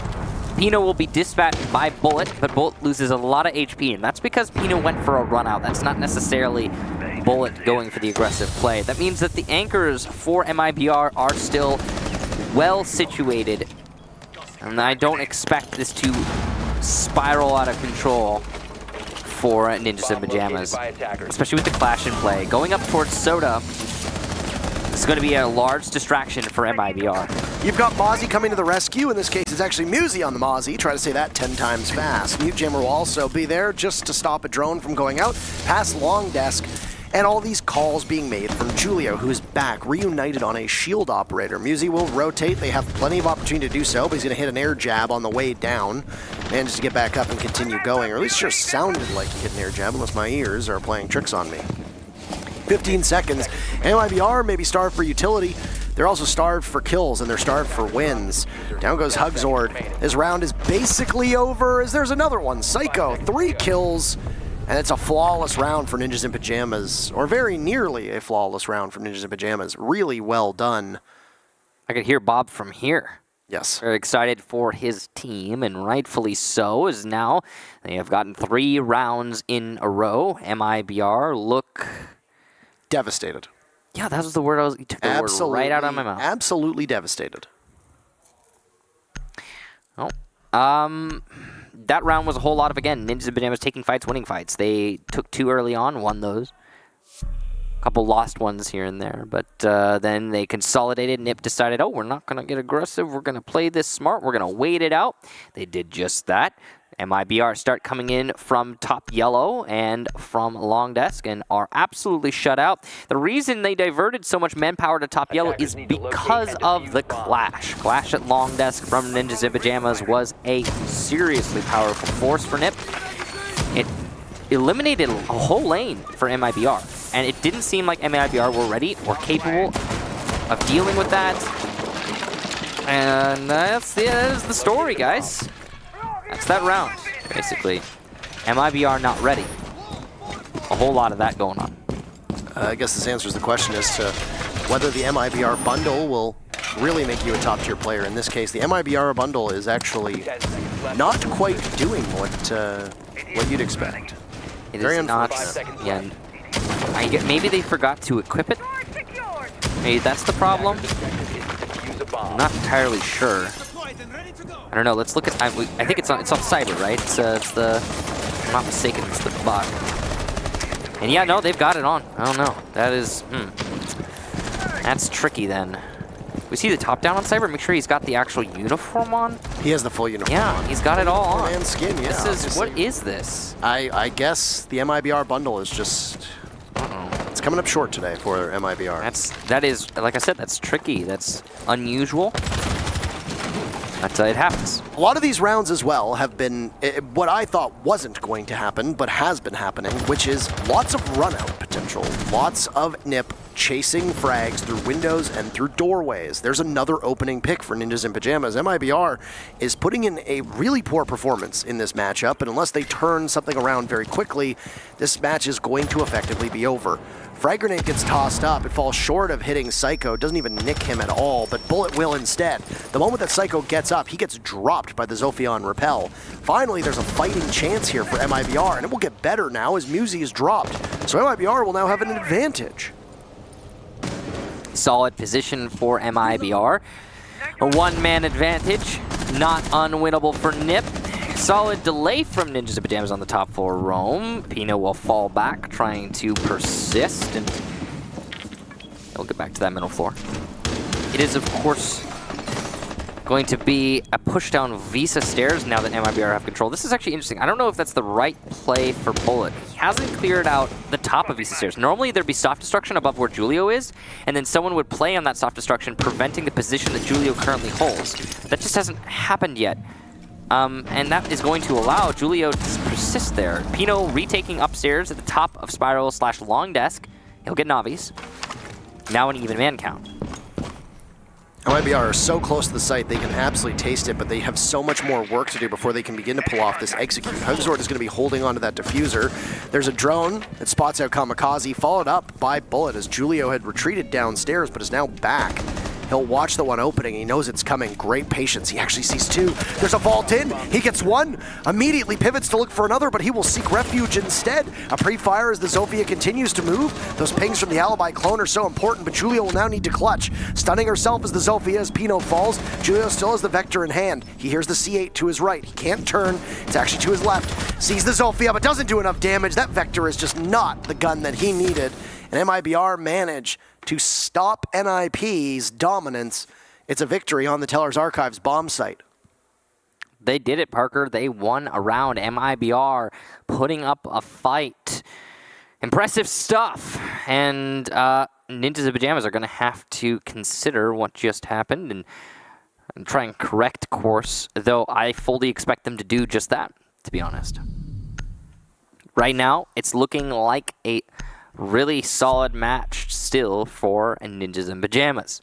MIBR still have 2 players who have yet to find the scoreboard. Not ideal. Also, interesting, no assists Defenders protect on your bomb MIBR at all. used by attackers. I don't think I've seen that ever 4 rounds in. Attackers have located a bomb. I mean, I don't know if it's indicative necessarily of a lack of teamwork or if it's just them not having any assists for some crazy weird reason.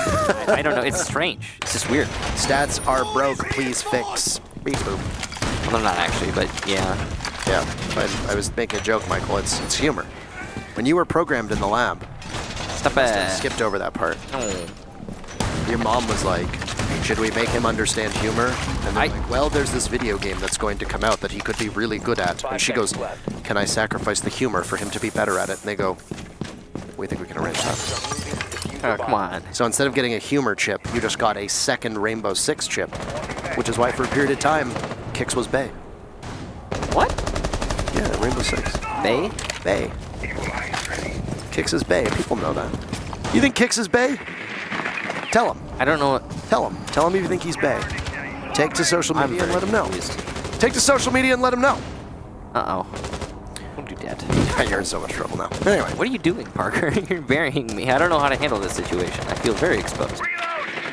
Well, too bad. So. I'm going to transfer over to the bottom 4 defense here for Ninjas in Pyjamas. Masterful pivot. Thank you. You're very welcome. Ninjas in Pyjamas having not lost a single player yet. 1 minute expired here for MIBR. That's a crossover from MIBR. They've made their way to the middle of yellow. Usually that would be punished from someone at the front of white, but no, not for Nip, not this round. There are still roamers upstairs for MIBR, and it doesn't look like MIBR are actually going to clear that. They're kind of just putting someone at the top of yellow to maybe confront it? No? I'm really confused. You can't use piano on a basement defense as an attacker unless you clear upstairs. Not with that attitude. No early picks from Nip. They are obviously being much more conservative. There's almost an early pick onto a member of Ninjas in Pyjamas, and it actually looks like the good coordinated effort from MIBR will pay off. Musi is gone. So, goodbye. So long, Musi. Ninjas in Pyjamas are still in control of this match, but they might have just lost a big game or a big advantage that they had in the round, which is just simply being at a 5v5 and will now trail. It might be R with drone work. There's nothing that's really going to stop 360? them now. He did just 360s. Ultimate style points from Pino there as he'll head into the safety and comfort of the vehicles down below. A couple missed opportunities from Hugzord. What is this, Craigslist? Just a couple. I would say quite a few. MIBR had 3 people trying to kill Pino just now, and he walked past all of them. Yes. So many misconnections, Michael. You can call it Craigslist. There you go. I don't know what that reference means. That's fine. There goes the Nitro Cell, and Pino will sprint on up. There's some bucking going on to his right. Can you catch the buck? No, but you'll catch the Ash. How is nobody turned around? There you go. Cyber spins. 25 HP, frag grenade in hand. Excellent call from MIBR. Very quickly, down goes the deployable shield. And any protection that would be on pipes. Perfect time for the toxic canister on yellow stairs. Kamikaze will look to retake. You'll see the Zofia concussion blast out. The toxic canister will stop in front of the opening of the garage. Psycho takes out one. Julio is gone. Hugzord and Bullet will double up, and there's another from Bullet. Excellent recovery from MIBR. They finally get the opening pick, and then from there, they capture the rest of the round. While there's very little fight from Ninjas in Pyjamas. if MIBR play their cards right, they are very much capable of being able to draw even on the first half of Consulate. MIBR catching stride here, it seems, as that was a pretty well-conducted attack onto the bottom floor. The biggest thing is that the roamers for Ninjas in Pyjamas, while effective, were not as effective as they possibly could have been. Pino could have gotten a double piece there. Unfortunate for Nip that he didn't, but hey, it is what it is. Currently looking at a strong lead for Nip still, but a 3-3 is not unrecoverable for either team. Consulate has a long history of being a pretty balanced map overall, and I expect it to be, well, balanced as Nip switch over to attack. One thing that I'm interested to see is how Nip decide to set the pace when they go onto the attacking side. Nip are looking pretty confident and aggressive right now on defense. That might actually work better for them on the attacking side. Clash being brought once more for Ninjas in Pyjamas. They'll be playing on the top floor. This was very successful for Nip last time they just tried to do this. The Clash will hold up whatever push MIBR decide to throw at their enemy. I expect it to be an admin office take, same as last time. Yes, absolutely. There will be no lobby defense, by the way. So Teller's Archives being the, I guess, primary site, actually, if you look at this rotation for Ninjas in Pyjamas, very peculiar. I don't like middle floor, I guess. Or at least half of it. Yeah, but they don't like Tellers, or sorry, they do like Tellers, they don't like the lobby piano. Yeah. Right. Different part they don't like. Yeah. Right? The west side. Yes. Anywho. The tools that are being brought out here right now, let's take a look at the composition for these teams. Well, surprise, surprise, MIBR have ran the exact same operator lineup every time. Goodbye, so long, farewell. Pino with a Nitro Cell onto M-King, and the Nomad will not be able to restrict access at all to any of those jump outs and or run outs. The air jabs will not be a factor. M-King is yet to find a frag too through the first half, so his contributions might be in terms of utility, but it certainly isn't on the score. And down goes Navi's too, so Nip have seemingly regained this mojo as the Ash is dropped on yellow. That's 2 down for MIBR, though Musi does take a lot of damage, so much so that he is just a shadow of himself. He can still get the headshots, of course, but it will be difficult for him to win a fight. Michael, as long as you got 1 HP, you can frag. Absolutely. Nades coming in here with flashes to boot, but the ADSs will eat them all up, and that Cyber really unluckily losing out on one of his nades. Psycho will fall back. Lifeline being absorbed as well. I think MIBR thinks there's still a player at the top of yellow. Yes. They also might have spotted the player, Psycho, rotating into piano. He's actually made his way over to the main lobby now, and he'll have support from Musi all the way in Visa. It looks like Musi's leaving, so. Oh, yeah, he has been marked out. Musi was marked out. Psycho, unknown. I think at this point, Cyber might expect the player in main lobby, and it looks like, yes, he's being careful and aware there could be a flank. Pino taps away a bullet, down he goes, 1 minute left, and only 2 members of MIBR. That's not what you want, and not the situation you want to be in when Nip is going to be able to take command of this first half, unless you are able to get a couple double kills apiece. I don't know if Hugzord knows if somebody is nearby or if it's just shooting into the wind, but no, he happens to see Pino, as there goes some HP from the mute. He's got the shotgun out. Ready, waiting, switches to the SMG-11. Still, you've got the Jaeger lurking inside of Circle Desk. The Buck will come around. He sees the head of Psycho. He doesn't like it. He says, let's get rid of it. But then Pino says, we'll get rid of Hugzord instead. Skeleton key out, he'll ascend the stairs. There's going to be a clash that will slow him down 15 seconds, and I think Cyber is very well aware of what comes next, and it's not particularly pleasant. He doesn't have that diffuser either. He's not able to see the hatch from above. Kamikaze drops and takes care of him. Goodbye. Ninjas in Pyjamas up 4-2. Big one there for Ninjas in Pyjamas. The half now done. I am. What are you? Upset, Parker. Tell me. MIBR look completely defeated, man, and they've looked that way since map 1. We barely even got into map 1, and the faces looked about the same as they do right now. It's not over. It's 4-2. And I hope that doesn't speak to the result we're going to see here, and I hope that MIBR can put up a little bit more of a fight. Maybe we can get to map number 3. This is MIBR's map pick. Maybe they're more proficient on this side. I get to defend now. We'll see. Those Pyjamas are going to be placed on elevated surfaces because they will catch drones above. It is more like an oval? I think we always like to say it's a sphere, but it's kind of like an oval. It's like a flat-bottomed egg. Yeah, a flat-bottomed egg. Yeah, that's right, because it doesn't go down very much. It does not go down. It's just up. Like a cone. Yeah, kind of cone. Kind of like a cone. What, like a rounded... 5 seconds to go. I don't know what that would be called. I'm sure there's a word for it out there somewhere, you know, but... Oh, pardon me, I just stretched. You okay? I leaned back in the chair and stretched. It looked satisfying. I felt my back crack. Felt really good. Oh, yeah? This has been kind of a disappointing performance from MIBR. I was really hoping for a banger very similar to what we just saw. I mean, it is hard to follow up that Team Empire versus Dark Zero match. Ninjas in Pyjamas have just absolutely dominated so far. It has not been close. Yeah, Team Empire versus Dark Zero was a pretty historic match, and I think it's one that we will all remember for a long time. And if you haven't watched that, please make sure you go do that. You really need to. And this is it's a hard act to follow, but at the same time, this has looked like a stomp from the beginning, and it's weird. Yeah, it's a weird sensation. I don't think MIBR needs to count themselves out as much as it seems like they are. I don't know why that's happening. It's a basement defense here, and Cyber's gone. Psycho spraying through the window, expecting the rotation from Cyber. That was droned out as well. Psycho left a drone inside of main lobby by Circle Desk, and it was called by the rest of the team. So say goodbye to Cyber, one of the best players on MIBR, consistently top frags in most of their games, and you need him to show up if MIBR is to win. You got carry potential, obviously, from Bullet as well as Navi's, but right now there has been very limited carry potential from all of MIBR. They have put in a lackluster effort on both maps, and it is obviously very frustrating for them and their fans.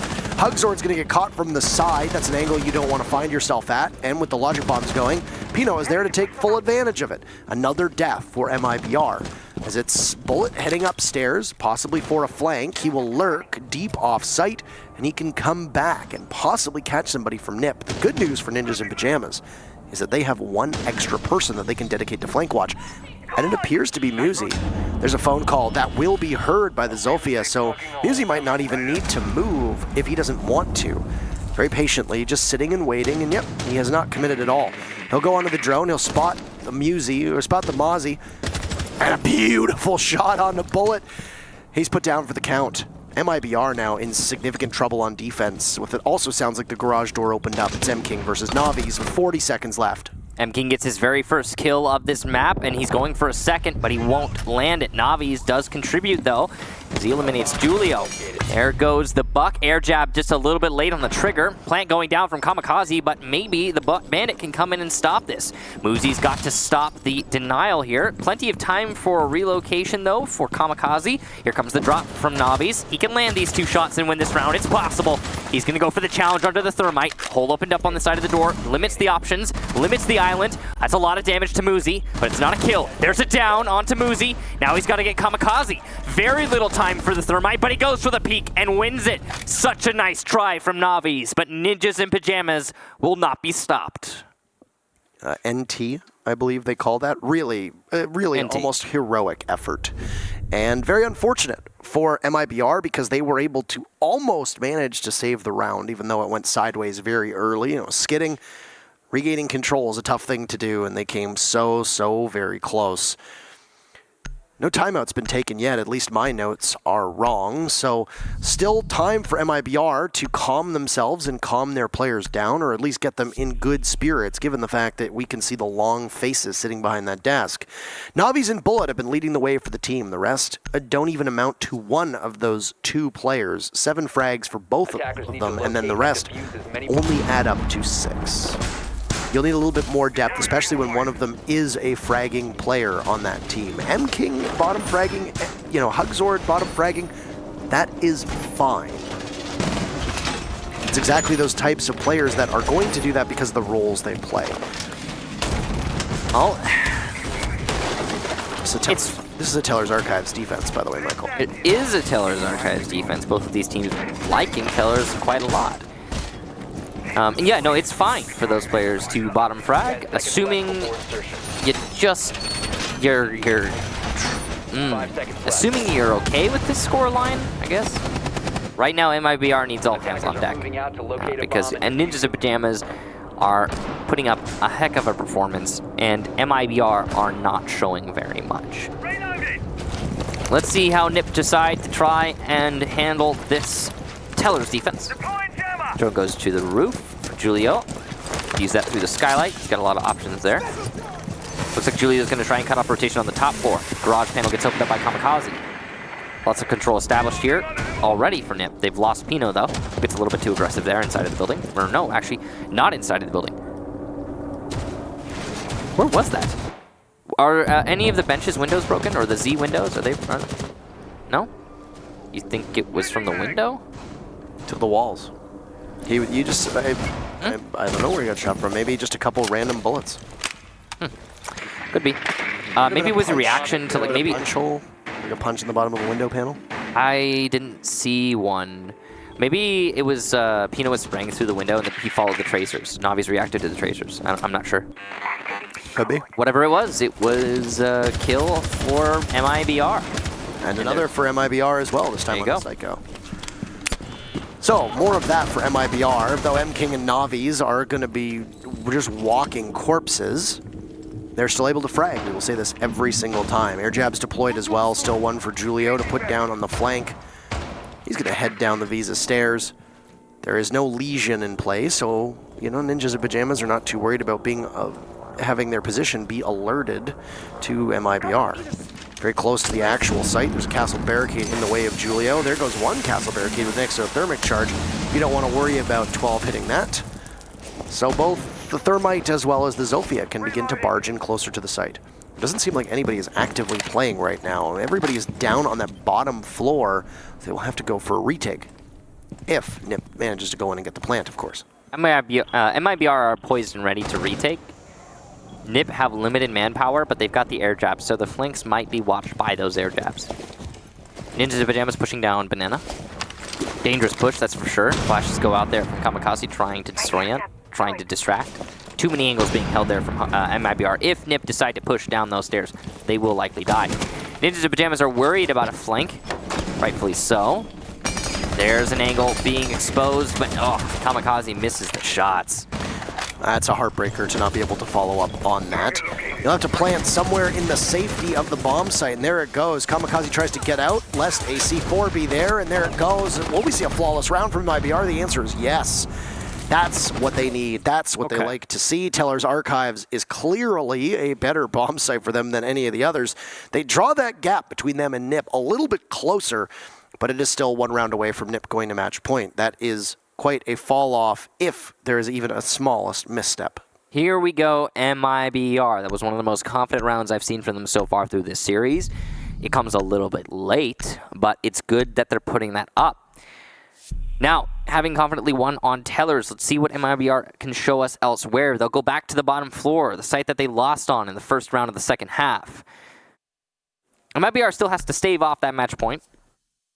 And importantly, it's the match point on the series point as well. Because this is map number 2. Ninjas and Pyjamas having won map number 1. They can easily lock this out in just 2 rounds.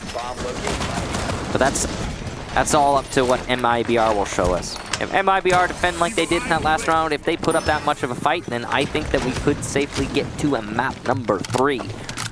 It's going to be close, that's for sure, considering the lead that NIP have already put up in the first half. The overall performance from both these teams, I mean, if it were MIBR playing like that last round, I'd say it would be even. But that was the only round I've seen that really looks like that for MIBR. It was the very first one that looked like a sound victory. And mostly it just came down to MIBR. I'll be completely bummed. It came down to MIBR winning their gunfights. Yeah. And they really have struggled to do that so many of these rounds. Both of the teams talked with us how it was going to be a hail of bullets, how there's going to be lots of shooting, yada, yada, yada. Yeah. And there hasn't really been that from MIBR. Nip, yes. Made in Brazil? No, it has not been there. See, that's the thing, though, is I really think they're just psyching themselves out because MIBR is plenty capable of going toe-to-toe with Ninjas in Pyjamas. In fact, they've done it in the past very recently. The last time these teams met in Pro League, we talked about it earlier, it was on this very map, and MIBR won that 7-4, I believe. It wasn't too long ago either, it was in January. January 16th, actually, off the top of my head. Yes, you are absolutely correct. It's a bounce back now from Cyber as he shoots out the drone and then just runs as far away as possible. He's not too far off of the backside of Bullet 1, so both members of MIBR will play near Visa. This is a garage defense, and it will be a garage execute as well.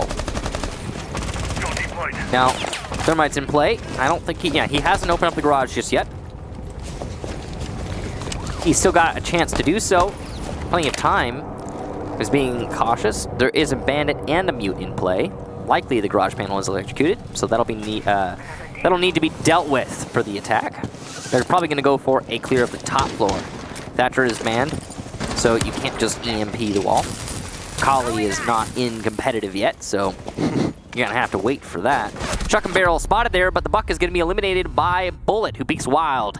Julio will get Cyber, though, so it's a back and forth here for these teams that will continue. Pino is the top frag for Ninjas in Pyjamas, and having him dispatched so early on is crucial for MIBR. Maestro Cam is still doing some damage now to Psycho, and there's a C4 that will do even more. It's just a different piece of utility that is able to finish off that Hibana who is playing over by Yellow. It's a tough spot to be in. 1 minute left. Julio's now taken some damage as well. Nip have just seemingly fallen apart as Julio continuously zapped, and zapped, as he's just falling in HP very rapidly, as is Kamikaze now. It was very close for Muzi being able to do something with a kill, but no, it's only a little bit of damage that he deals out. Slow round that is going to have to speed up in the final 30 seconds for these teams, and it absolutely benefits MIBR unless we see some really extraordinary mechanical skill from Ninjas in Pyjamas. They've set up their air jabs, so any flanks they will be alerted to. Down Banana goes a flash, and then following it up will be the Thermite. Kamikaze heading on down there. He's got Julio by his side. The floor is open just to the left of them, so they have to be very careful. The flash will go in, and the Thermite jumps in. Doesn't see Bullet up on that filing cabinet. Diffuser is down as well. Frags will have to be what Nip win the round on, but they are just simply out of time. They only need one more kill. Will they be able to find it in time? No! It's going to be the Alda and the Maestro hiding by the rotate hole, and MIBR will now be within one round of tying it up with Nip. Too close for comfort there if you're MIBR, and so close to victory if you're Ninjas in Pyjamas. I really didn't think Nip had a chance of winning there. I didn't think they did. But, wow, it was a narrowly avoided failure from MIBR. More that and less of a win. As that last player didn't win because of the virtue of his talent or his skill with the gun, but rather the clock. Props to MIBR for being good at waiting that one out and putting up enough of a layer defense to slow down Ninjas in Pyjamas. Honestly, it looked like MIBR were going to be able to win it on their own merits for a solid majority of that round. But, oh boy, that came close. That came really close to Ninjas in Pyjamas just fragging it out to a win. They take a tactical timeout, but it doesn't actually look like anybody's talking. Maybe the talking's going on off screen. It could be. I mean, that would be who? It'd be Muzi talking, right? So Psycho's been doing, I think, most of the talking through the tactical timeouts. Could be. Console office meeting room here for MIBR.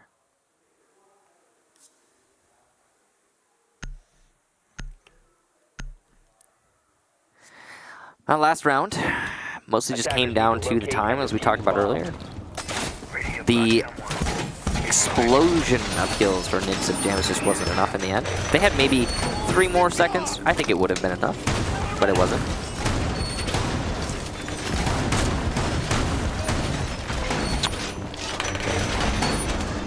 Been impressed with MIBR's ability to win these gunfights, but also the last 2 rounds, Nip have struggled super hard to be able to get the information that they need for MIBR, and I think that plays into the Mozzie and the Mute. I mean, it's being used very effectively now by MIBR.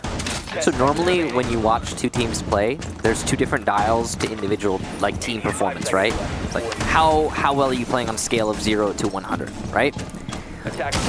And the dial goes up and down with the ebb and flow of the match and so on and so on. But for whatever reason, in this matchup in particular, there's only one dial. Ninjas Pyjamas and MIBR are sharing it, and it's more like who's performing. One side of the dials, Ninjas Pyjamas 100, the other side is MIBR's 100, and as one team starts doing well, the other team starts doing really poorly. Right. It's a weird thing to watch. We can hear the other casters right now. Yeah, I was wondering if that was like MIBR and Nip shouting, or if it was the other casters. But I think it's there's something exciting going on Stream B. By the way, if you didn't know, Cyber has gone for a run out and gotten the kill onto Muzi. But another thing that I should remind you of in case you didn't know is that he's probably going to die. And another thing is that there is another stream going on for the Invitational group stages. That's Rainbow Six Bravo. So if you go to the top of your URL bar, you go see your current URL, you just type Bravo at the end of that. That'll bring you to the other stream where there sounds like there's a very exciting match going on right now. I mean, spoilers right now for anybody that's listening, but the other match is actually finished. Team Liquid just won 2-0. Oh, yeah? Yes. Okay, so I guess I shouldn't have plugged that. So they won 2-0. Yeah. So, I mean, you can go over there if you want, but you'll just be redirected on over in our direction because, yeah, it's... They're going to end. Giants Gaming are out, Wildcard are out, the only APAC team that is still in. That must be Fnatic. And they're going to be playing Team Empire tomorrow, so that would be a hell of a defeat for Empire if they end up losing that. They were the team that was expected to go out first in their group. Grenade goes down, and Hugsword manages to just survive through two of them. 24, 23 damage, something along those lines. That's really it. That's not too bad. MIBR get very lucky on that one. Also, trading out Cyber from Muzi earlier was obviously very good, because the Zofia is a much higher priority target than a simple Jaeger whose devices are already down. Great line of sight established here for Psycho, thanks to Kamikaze's efforts with that X-Gyros, but he'll be dispatched as he attempts to repel in. Bullet actually able to use that hole to his advantage in terms of information. Whether he got the kill through the door or the hole doesn't really matter. What we do know is that he was aware of the repellent. Positioning from that smoke was weird. It blasted the camera out of the map. That was a trophy killing right there with her head on the wall. Peanut with one, Julio another, and this has now become a 2v2. Still winnable. There's some damage done to Julio as he sprays in. Down goes the Buck from below. It's Navi's now C4 up top. You got to keep moving if you're the Nomad, and you will right into Bullet's line of sight. And Hugsword looks like he just sneezed, but obviously still very happy at that one. It's a tie game now. Are we going to see a map number 3 here? It's entirely possible. MIBR have gotten 3 in a row. They just keep on winning. MIBR showing up big on Consulate. NIP took their timeout in round number 9. MIBR did not take a timeout even when they were down 5-2. So obviously they were very confident in being able to hold, and then when the side swap kicked in, they figured we'll be able to do this one quite well.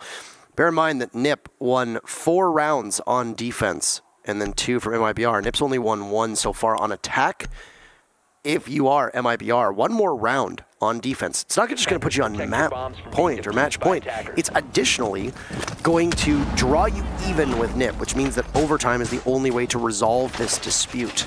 It's going to be a Teller's Archives defense for MIBR, which is where their winning ways started in the second defensive round for them. Yeah, this is where it all began for MIBR. It's a good place to go back to.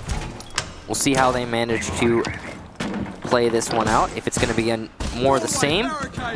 The winning MIBR showing up to play. Certainly seems like the trend line is going to continue. As Ninjas and Pyjamas looking a little discouraged. MIBR, on the other hand, playing very well. That's what we're seeing so far over these last few rounds. The big thing is that the majority of MIBR have woken up. Bullet and Navi is both contributing 11 kills to the scoreboard. That's pretty impressive stuff.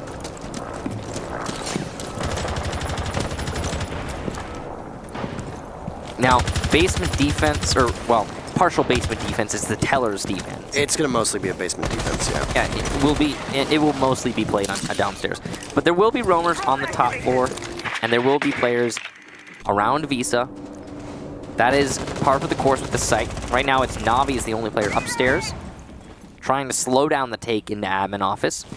He's trying to slow down without risking himself, and you can tell that because he's going to fall back almost immediately once he feels pressured. That's fine. He wasted, well, he didn't waste any time, really. He caused Ninjas in Pyjamas to pause a little bit.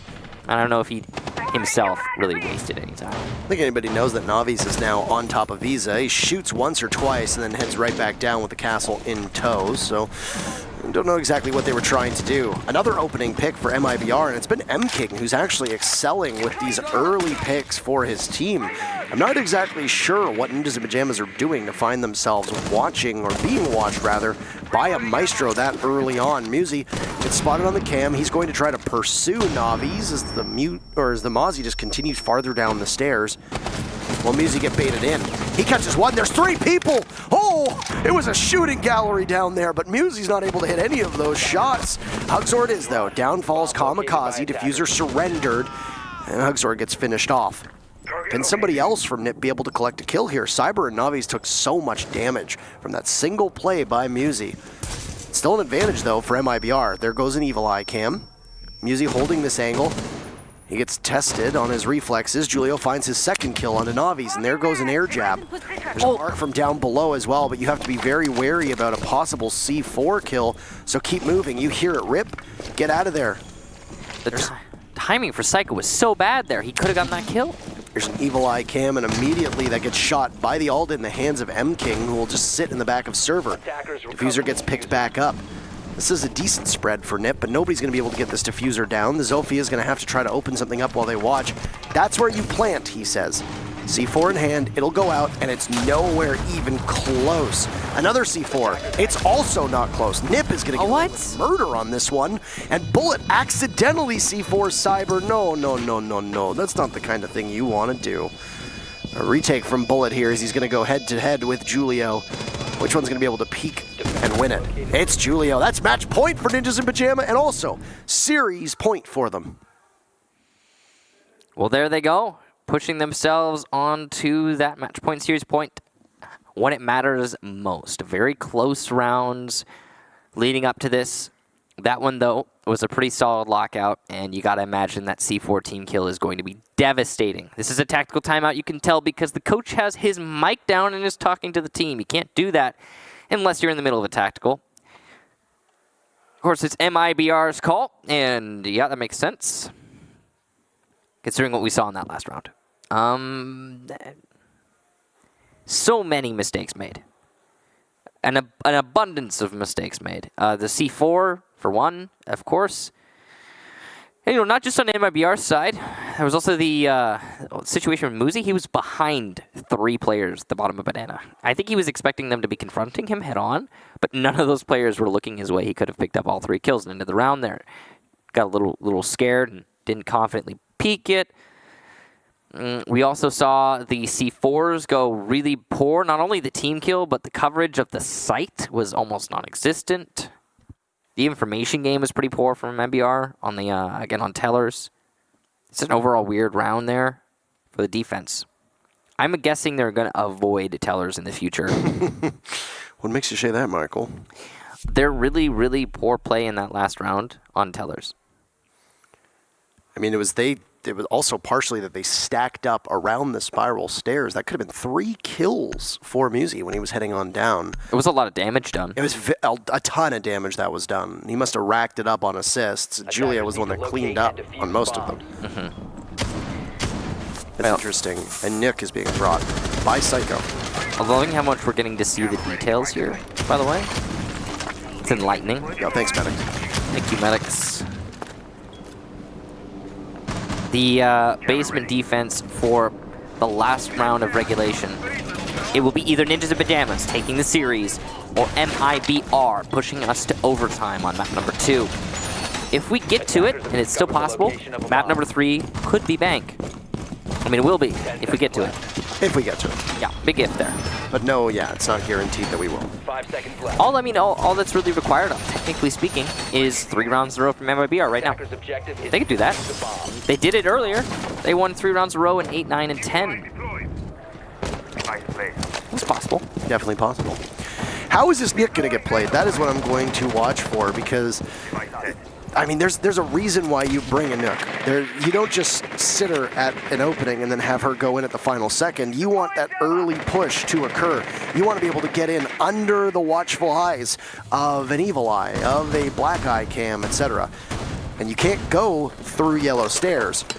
Musi, say goodbye. There's Cyber. 2 for Cyber, traded out by Psycho. Julio is also down, so 2 of NIP's best players are being fed to the meat grinder by Cyber. Wow, what a call that was from MIBR, and they might have just been able to secure that round. It's also bandit tricking from Navi's. What is this, year 1, season 1? What is going on? It's looking a whole lot like overtime here, Parker. As we go into a 4-on-3, favor MIBR as well. One of those exothermic charges has been dealt with. Great job to Navi's and Cyber. They're still going to have to go back on the drones now because they realize they're at a disadvantage, and this Nuke pick, I'm assuming, was designed to be something early, and it hasn't materialized yet. There's the big ol' Alda, M-King above. There goes a Nitro Cell, beautifully tossed. Goodbye. What a play by MIBR. I don't know how Psycho got detected there, but he's dead. And now, with that, MIBR is very likely going to be able to take us to overtime. Catching one is Pino. He gets taken down, and it's a 1v3. Kamikaze, your Thermite will have to frag well. What is he going to be able to do here? Is he even going to be able to find one kill? He heads down, but there's Zulu that he's going to have to watch to his left. To his right, there's one playing inside a piano. No, nothing at all. Diffuser dropped. Overtime between MIBR and NIP. We go all the way. We'll see if MIBR can win these next 2 rounds, or at least 2 of these next 3, whatever order those happen to be in. Or if Ninjas and Pyjamas are going to be able to lock this out in OT. It's coming close here for NIP. They have the potential to end it all. And, well, it wouldn't actually be the end of the road, of course, for MIBR, since this is the winner's match. There will be a second chance for MIBR in that decider match. But ideally, you just win it here and you move on. That means you get tomorrow off. This is the second to last day of groups. Yes. Yeah. We're halfway through groups. Halfway? What, like 2/3, right? 3/4? At the conclusion of today, it'll be 2/3. Yeah, I guess technically after the second set of matches, we were halfway through. Yeah. Yes, how quickly that changed. Oh man, and there's still so much more. That's good. Yep. It is good. That's very good. Very excited. I absolutely love to see all this competition. Right now, I'm really happy for MIBR because they are putting up much more of a fight than we saw them do earlier. 5 seconds left. I mean, honestly, it was looking a whole lot like MIBR were out of this. Like they had checked out, and suddenly they're checked back in. So good for them. That's good. That's awesome to see. Overtime on Consulate. Still anyone's map. This and all of the next 3 rounds, or I guess this plus the next 3 total, are going to be very, very important. Absolutely. And, well, is there any better side? Yes, it is. It's defense. And, well, it's going to be MIBR defending twice. So yeah, that will be an advantage for them. Just so you know, if you pick the map, you get to pick the starting side on OT because your enemy gets to pick the starting side in regulation. So MIBR decided they wanted to go onto defense Consulate because this is their map pick. It's going to be a garage defense down below. It worked so well for MIBR, largely because Cyber took that chance and got 2 picks before he was traded off. Very much worthwhile. There's also the bandit that was actively tricking on the wall that stalled out NIP and made it so that their passage into the garage was all but impossible. Bullet on drone here, going to detect one of the attackers inside a CEO. That's a weird sensation having a defender drone still. I know that Mozzie's been on for a while, but it's still odd, almost. No, I definitely feel you on that one. Yeah. Now, drone was destroyed. My Bullet's still alive. He's been having a really great performance through this match. Contributing 11 kills. Oh no. Nip's gonna lose 1 now, make that 2. Somebody on the floor. Pino might be recovered, but Psycho's gone. There's the C4 from Hugzord killing the player over at the middle of the yellow stairs. That's Pino. It's just such an unbelievable spot to play in, where you just sit on the toilet and wait. And yet it's so good. Pretty incredible. Julio now down the main stairs. Banana sees the Mozzie, does a bit of damage, and will win the fight on the Bullet. 35 HP or so. He puts down an air jab and then heads back to the top of main stairs. He'll jiggle peek around looking towards Visa, but no, there's no fight. That's a missed shot from the Thermite, but Hugzord is gone as well. Julio is just trying to keep his team in this and doing everything he can. Exothermic charge gets picked on back up, wary of somebody from MIBR heading up yellow stairs. All the rest of NIP are going to maneuver around, and they'll head on over towards a Visa take / down the main stairs. MIBR will respond by then looking elsewhere, but nobody's spotted Navi's. He's above. If there's no flank drone, then this bandit from MIBR is going to be able to single-handedly save the round for Made in Brazil. Oh. He walks right past a drone. Is he going to get spotted? Beautiful play from Cyber. There's M-King with another, and Julio will need to death drop. He's got 2 kills, make that 3. Diffuser is down. You just need to hide at this point if you're MIBR. He's got to go for frags, and it's completely hopeless. He knows that. He's not going to be able to do anything. He gets shut down by the bandit of Navi's in the final second, and the very first lead that they've had this entire game comes on match point. MIBR, what a clawback in this match against NIP. Impressive performance from MIBR, that's for sure. Can they keep that momentum going? We're getting pretty close here to the end of this map. It's not done yet, though. Ninjas and Pyjamas could still win 2 in a row and bring this all the way back. What we do know is of the last 6 rounds, MIBR have won 5. That's an impressive statistic. Ninjas and Pyjamas struggling in this second half, that's for sure. I say second half, we're all the way into overtime now.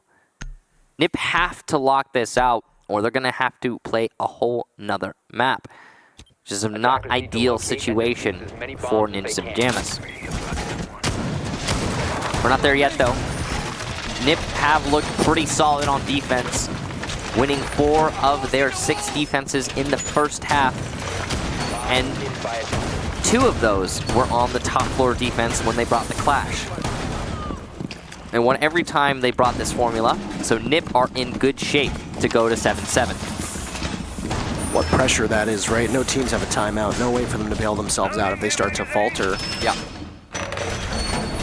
MIBR have all the momentum here, but what's funny is that because you look at what happened on Clubhouse, the stat line right now is still very much and strongly favoring Ninjas and Pyjamas, but right now MIBR, well, they're in trouble statistically, but they might be in trouble because they've never been successful, as you pointed out, with dealing with the strategy that is being brought from NIP up top. I mean, that's just that 7-7 scoreline, though, and MIBR, since this is their map pick, they'll get to defend more in OT because they chose to defend more in OT. So, MIBR, similar to Ninjas and Pyjamas, have been better on defense. Ooh, that's droned out Pino. He knows it, though, now. He's been warned off, and he'll fall back before the jaws of the attackers can clamp down. There's a lot of jostling going on outside from MIBR. I don't think they like what they were originally calling for this attack, and that's why they're going to move over and head towards Spiral Stairs and over towards those console windows. Weird that he didn't shoot the default cam. Is it still up there? Yeah, there you go. He's gonna get it. All right. He heard you, Michael. Oh, he's just a little bit. Yeah, it's a different order of events there. He heard you, clear as day, believe me. Okay. I promise you. All right. He's listening to you right now. Uh-huh. The limited drones that are available, knowing that there's a mutant Amazi to stop them, will now be repositioned. Some downstairs, some flank routes. You can see that at least 2 or 3 of them have some life. That's an opening pick from Muzi down below. I don't know if he got droned by MIBR, but still NIP is going to get that opening pick. It's actually their first successful opening duel since round number 7, so it's been an awful long time since NIP have been able to find their footing. They have very much excelled on defense. MIBR blindly hucking throwables and as many items as they can into the yellow stairs. Second logic bomb will now go off too, but it's not going to stop the Clash from doing anything. She doesn't need to silence her phone. She can just sit there and wait. Picking away at the walls with a minute to go, and very vulnerable on Repel. MIBR don't really know what to do here, and as long as that Clash is in play, wasting time, MIBR are going to continue to lose out. Musi on the roam down below, has not been spotted. There's no air jabs in play, there's no gridlock in play, there's no Nomad to stop them, no Claymores. So this Musi, this play from the Mozzie of Musi can be very deadly, and there it is, a second kill. He's got an avenue back to yellow stairs. Slowly but surely, MIBR are losing their numbers. A repel in from the Zofia bullet is not successful. Down goes Musi. Finally, the Mozzie is spotted by Cyber. A beautiful play onto the soft wall of Bathroom, but the Clash puts the shield on her back, and now Hugzord will be fed into Julio. 2 big kills for him. Ninjas and Pyjamas will take it. We will need all 15 rounds between these teams. Another defense for MIBR, though, coming up next. Up next. Up next. The way you said it. So, MIBR have the advantage. So far, there have only been, let's see, a total of 4 attacking wins on this map.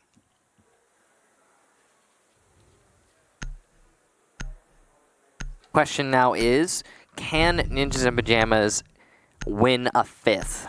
They've only gotten 2 themselves so far, and that does not bode well. It is likely that MIBR are going to push us to map number 3. But it's not definitive. It'll be a Teller's Archives defense, and, I mean, that's good for NIP, I suppose. Teller's is one of the few sites that NIP have managed to win an attack on, so there you go. If you're Ninjas and Pyjamas, at least you've got that going for you. MIBR feeling confident on this site that they have lost before. They've got a 1-1 record here. They're going to have to set it either in the advantage or disadvantage column. 2-1 going one direction at the end of this round, and it will also determine the map. It's interesting, Evil Eye. Teller's Archives has been such a wild card for these teams, and Latin America as a region loves playing this site, more so, I think, statistically than any other. I think the only other region that we've seen bring it out a fair bit is EU. NA has dabbled with it every now and then, but this is a huge and pivotal round. As you can see, some kill holes made in the floor by Bullet. There's a lot of destructive work that the TCSG can do, even though it is a slug gun. NIP will be off to the races. They're just going to break into garage, and this might actually be a rush. Is that what they're going to go for? No way with the match on the line. It's not. It's just Peanut. I wanted to build up the suspense. It was getting pretty exciting here, Parker. But yeah, I was jazzercised. It's just Pino going for the pressure. One-man wrecking crew down below. MIBR have had a Cinderella run through the second half of this matchup and have been able to draw it as close as you can possibly get without actually winning. Will they be able to do anything more with it? This is the doorway strat. I call this the chapstick strat. Old Chapstick, player from North America. He just barricade every door because he says that's how you win games. And well, the Mozzie is going to be able to just get away. Why? Because every single door is completely barricaded. And if you want to get them, you're going to need to open them all up. Speaking of, there goes a castle barricade. 1 round of X-Kairos is going to be applied there. It's the single hard breacher brought from NIP.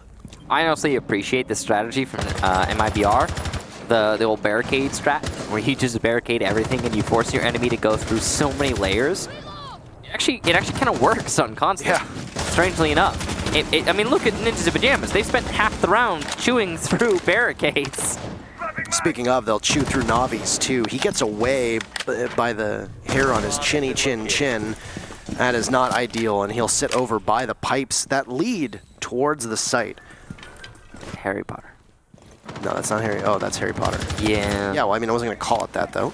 There's a lot of Harry Potters. First kill is going to go to Ninjas and Pyjamas. Down goes Hugzord. Cyber refrags on a Kamikaze. Keep in mind that Navi's is still very low on HP as well, so there's playmaking potential that NIP can capitalize on. Cyber goes down. A fraction of HP for Navi's. He's going to still continue. How sweet it would be if he could manage to win this round, even though he's taken so much damage. There's possibly only 2 C4s on the board right now with Bullet and Navi's. You're going to hear the TCSG and some damage being done. He doesn't see the Mozzie that's sitting on drone. Off drone is M-King. He's been great on this bottom floor. Bullet is sitting and waiting so patiently. He's got the TCSG. Nobody is going to move an inch. Soft destruction work for the Mozzie to be able to get through. This angle still being held. Oh my, this could be a really bad way to go out. He's the only one left, and there you go. It's 3 kills, and Ninjas in Pyjamas take every single round. They survive a scare, but it's enough. And they will be the first Latin America team to go into the playoffs. We'll see them next week. They topple their interregional rivals MIBR 2-0, 8-7 on Consulate, 7-3 on Clubhouse. Big win for Ninjas in Pyjamas, and you can see how happy they are about it by the look on their faces. Pino and Julio, big contributions at the end there. Psycho also having a lot to do with the win. Muzi as well. 15 for Pino and Julio, 11 for Muzi, and 9 for Psycho. That's just, look at that array of kills. It went all the way to the end, and so many of the players on NIP contributed.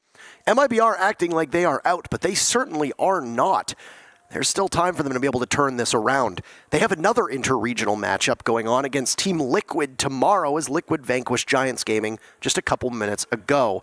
For Ninjas in Pyjamas, this is a massive victory and a huge symbolic victory too. They have not made it to the playoffs or / main stage because they still haven't made it there yet. They haven't made it to the playoffs and out of the groups since the Paris Major. They fell short at the Six Invitational last year as well as the Raleigh Major, and they've had some significant improving to do. They survived a scare, like I said, on that second map, even though it was so dominant on Clubhouse, and then ended up ripping Consulate away from MIBR. They join the 3 other teams today that made it into the playoffs. Space Station Gaming, G2, and Dark Zero. Big event there for Ninjas in Pyjamas, and congratulations to them. MIBR now have to fight tooth and nail against Liquid, like you said. That's going to be difficult, that's for sure. But that's a really great series of matches we've had through today. You know, not just this one, but the whole array really has been fantastic. I, for one, am just happy to be here. Who do you want to win? I don't know. I just hope they have a really good time. Exactly. I think both these teams had a pretty good time today, even though none of them looked happy. NIP, Yeah, right. NIP and MIBR did not look happy through that entire Right. match. They're just like, we got to do this. There was so much stress. This is the hardest match I've ever played, Michael. Yeah, and the weird thing is that MIBR... Oh, That was such a piece of... I like how that made it into the highlight reel. Yeah. Oh. Oh my. As I was going to say, the weird thing is that MIBR were playing like they'd already lost after like the 3rd round of map 1. They almost fully collapsed after Consulate. Yeah. Like after the 3 rounds or 4 rounds of Consulate, where it was like they were in trouble. They were down 3-0, and then they ended up winning a couple rounds, and then they went down 4-2, 5-2, and they looked absolutely defeated. And through sheer force of will, they were able to pick it back up. Yeah, was it almost a recovery? They almost managed to do it. I mean, So close. It was 5-2 at one point. They almost won 8-7. That is remarkable, and it really goes to show you these teams that are playing here. That's why all of these teams are here. There are no slouches. Any team on a good day is capable of taking their group. Here is Group A for you as we go through the entire day. The only team to advance from this group so far is Dark Zero in a thrilling match and one of the best matches that we've watched in a long time. Yeah. They managed to beat Empire 2-1. And this, from what I read, this was Empire's the only team that has beat Empire on LAN in an international competition with the exception of G2. Team Empire, though, and Fnatic will go against each other in the decider match tomorrow. Space Station advances over their interregional team or rivals in TSM. So TSM gets knocked down to the decider match. They hang in the balance against Na'Vi, who obliterated Rogue 2-0. Rogue go home. In Group C, well, you just saw what happened. It's Ninjas in Pyjamas in a 2-0 over MIBR, though that second match is a little bit closer than the scoreline would suggest. Team Liquid as well with a 2-0 over Giants Gaming mean that Liquid and MIBR will meet for the very first time. Unfortunately, this entire bracket has not been as close as we would have hoped. There's only been 1-2-1 so far in the very final group. This one hasn't really been close either. Only 1-2-1, and it was Reciprocity versus G2. G2 and their interregional rivals, BDS. It was G2 who came out on top.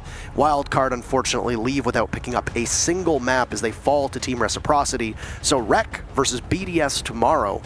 That means, by my count, there's only going to be one rematch, and that's going to be Empire versus Fnatic.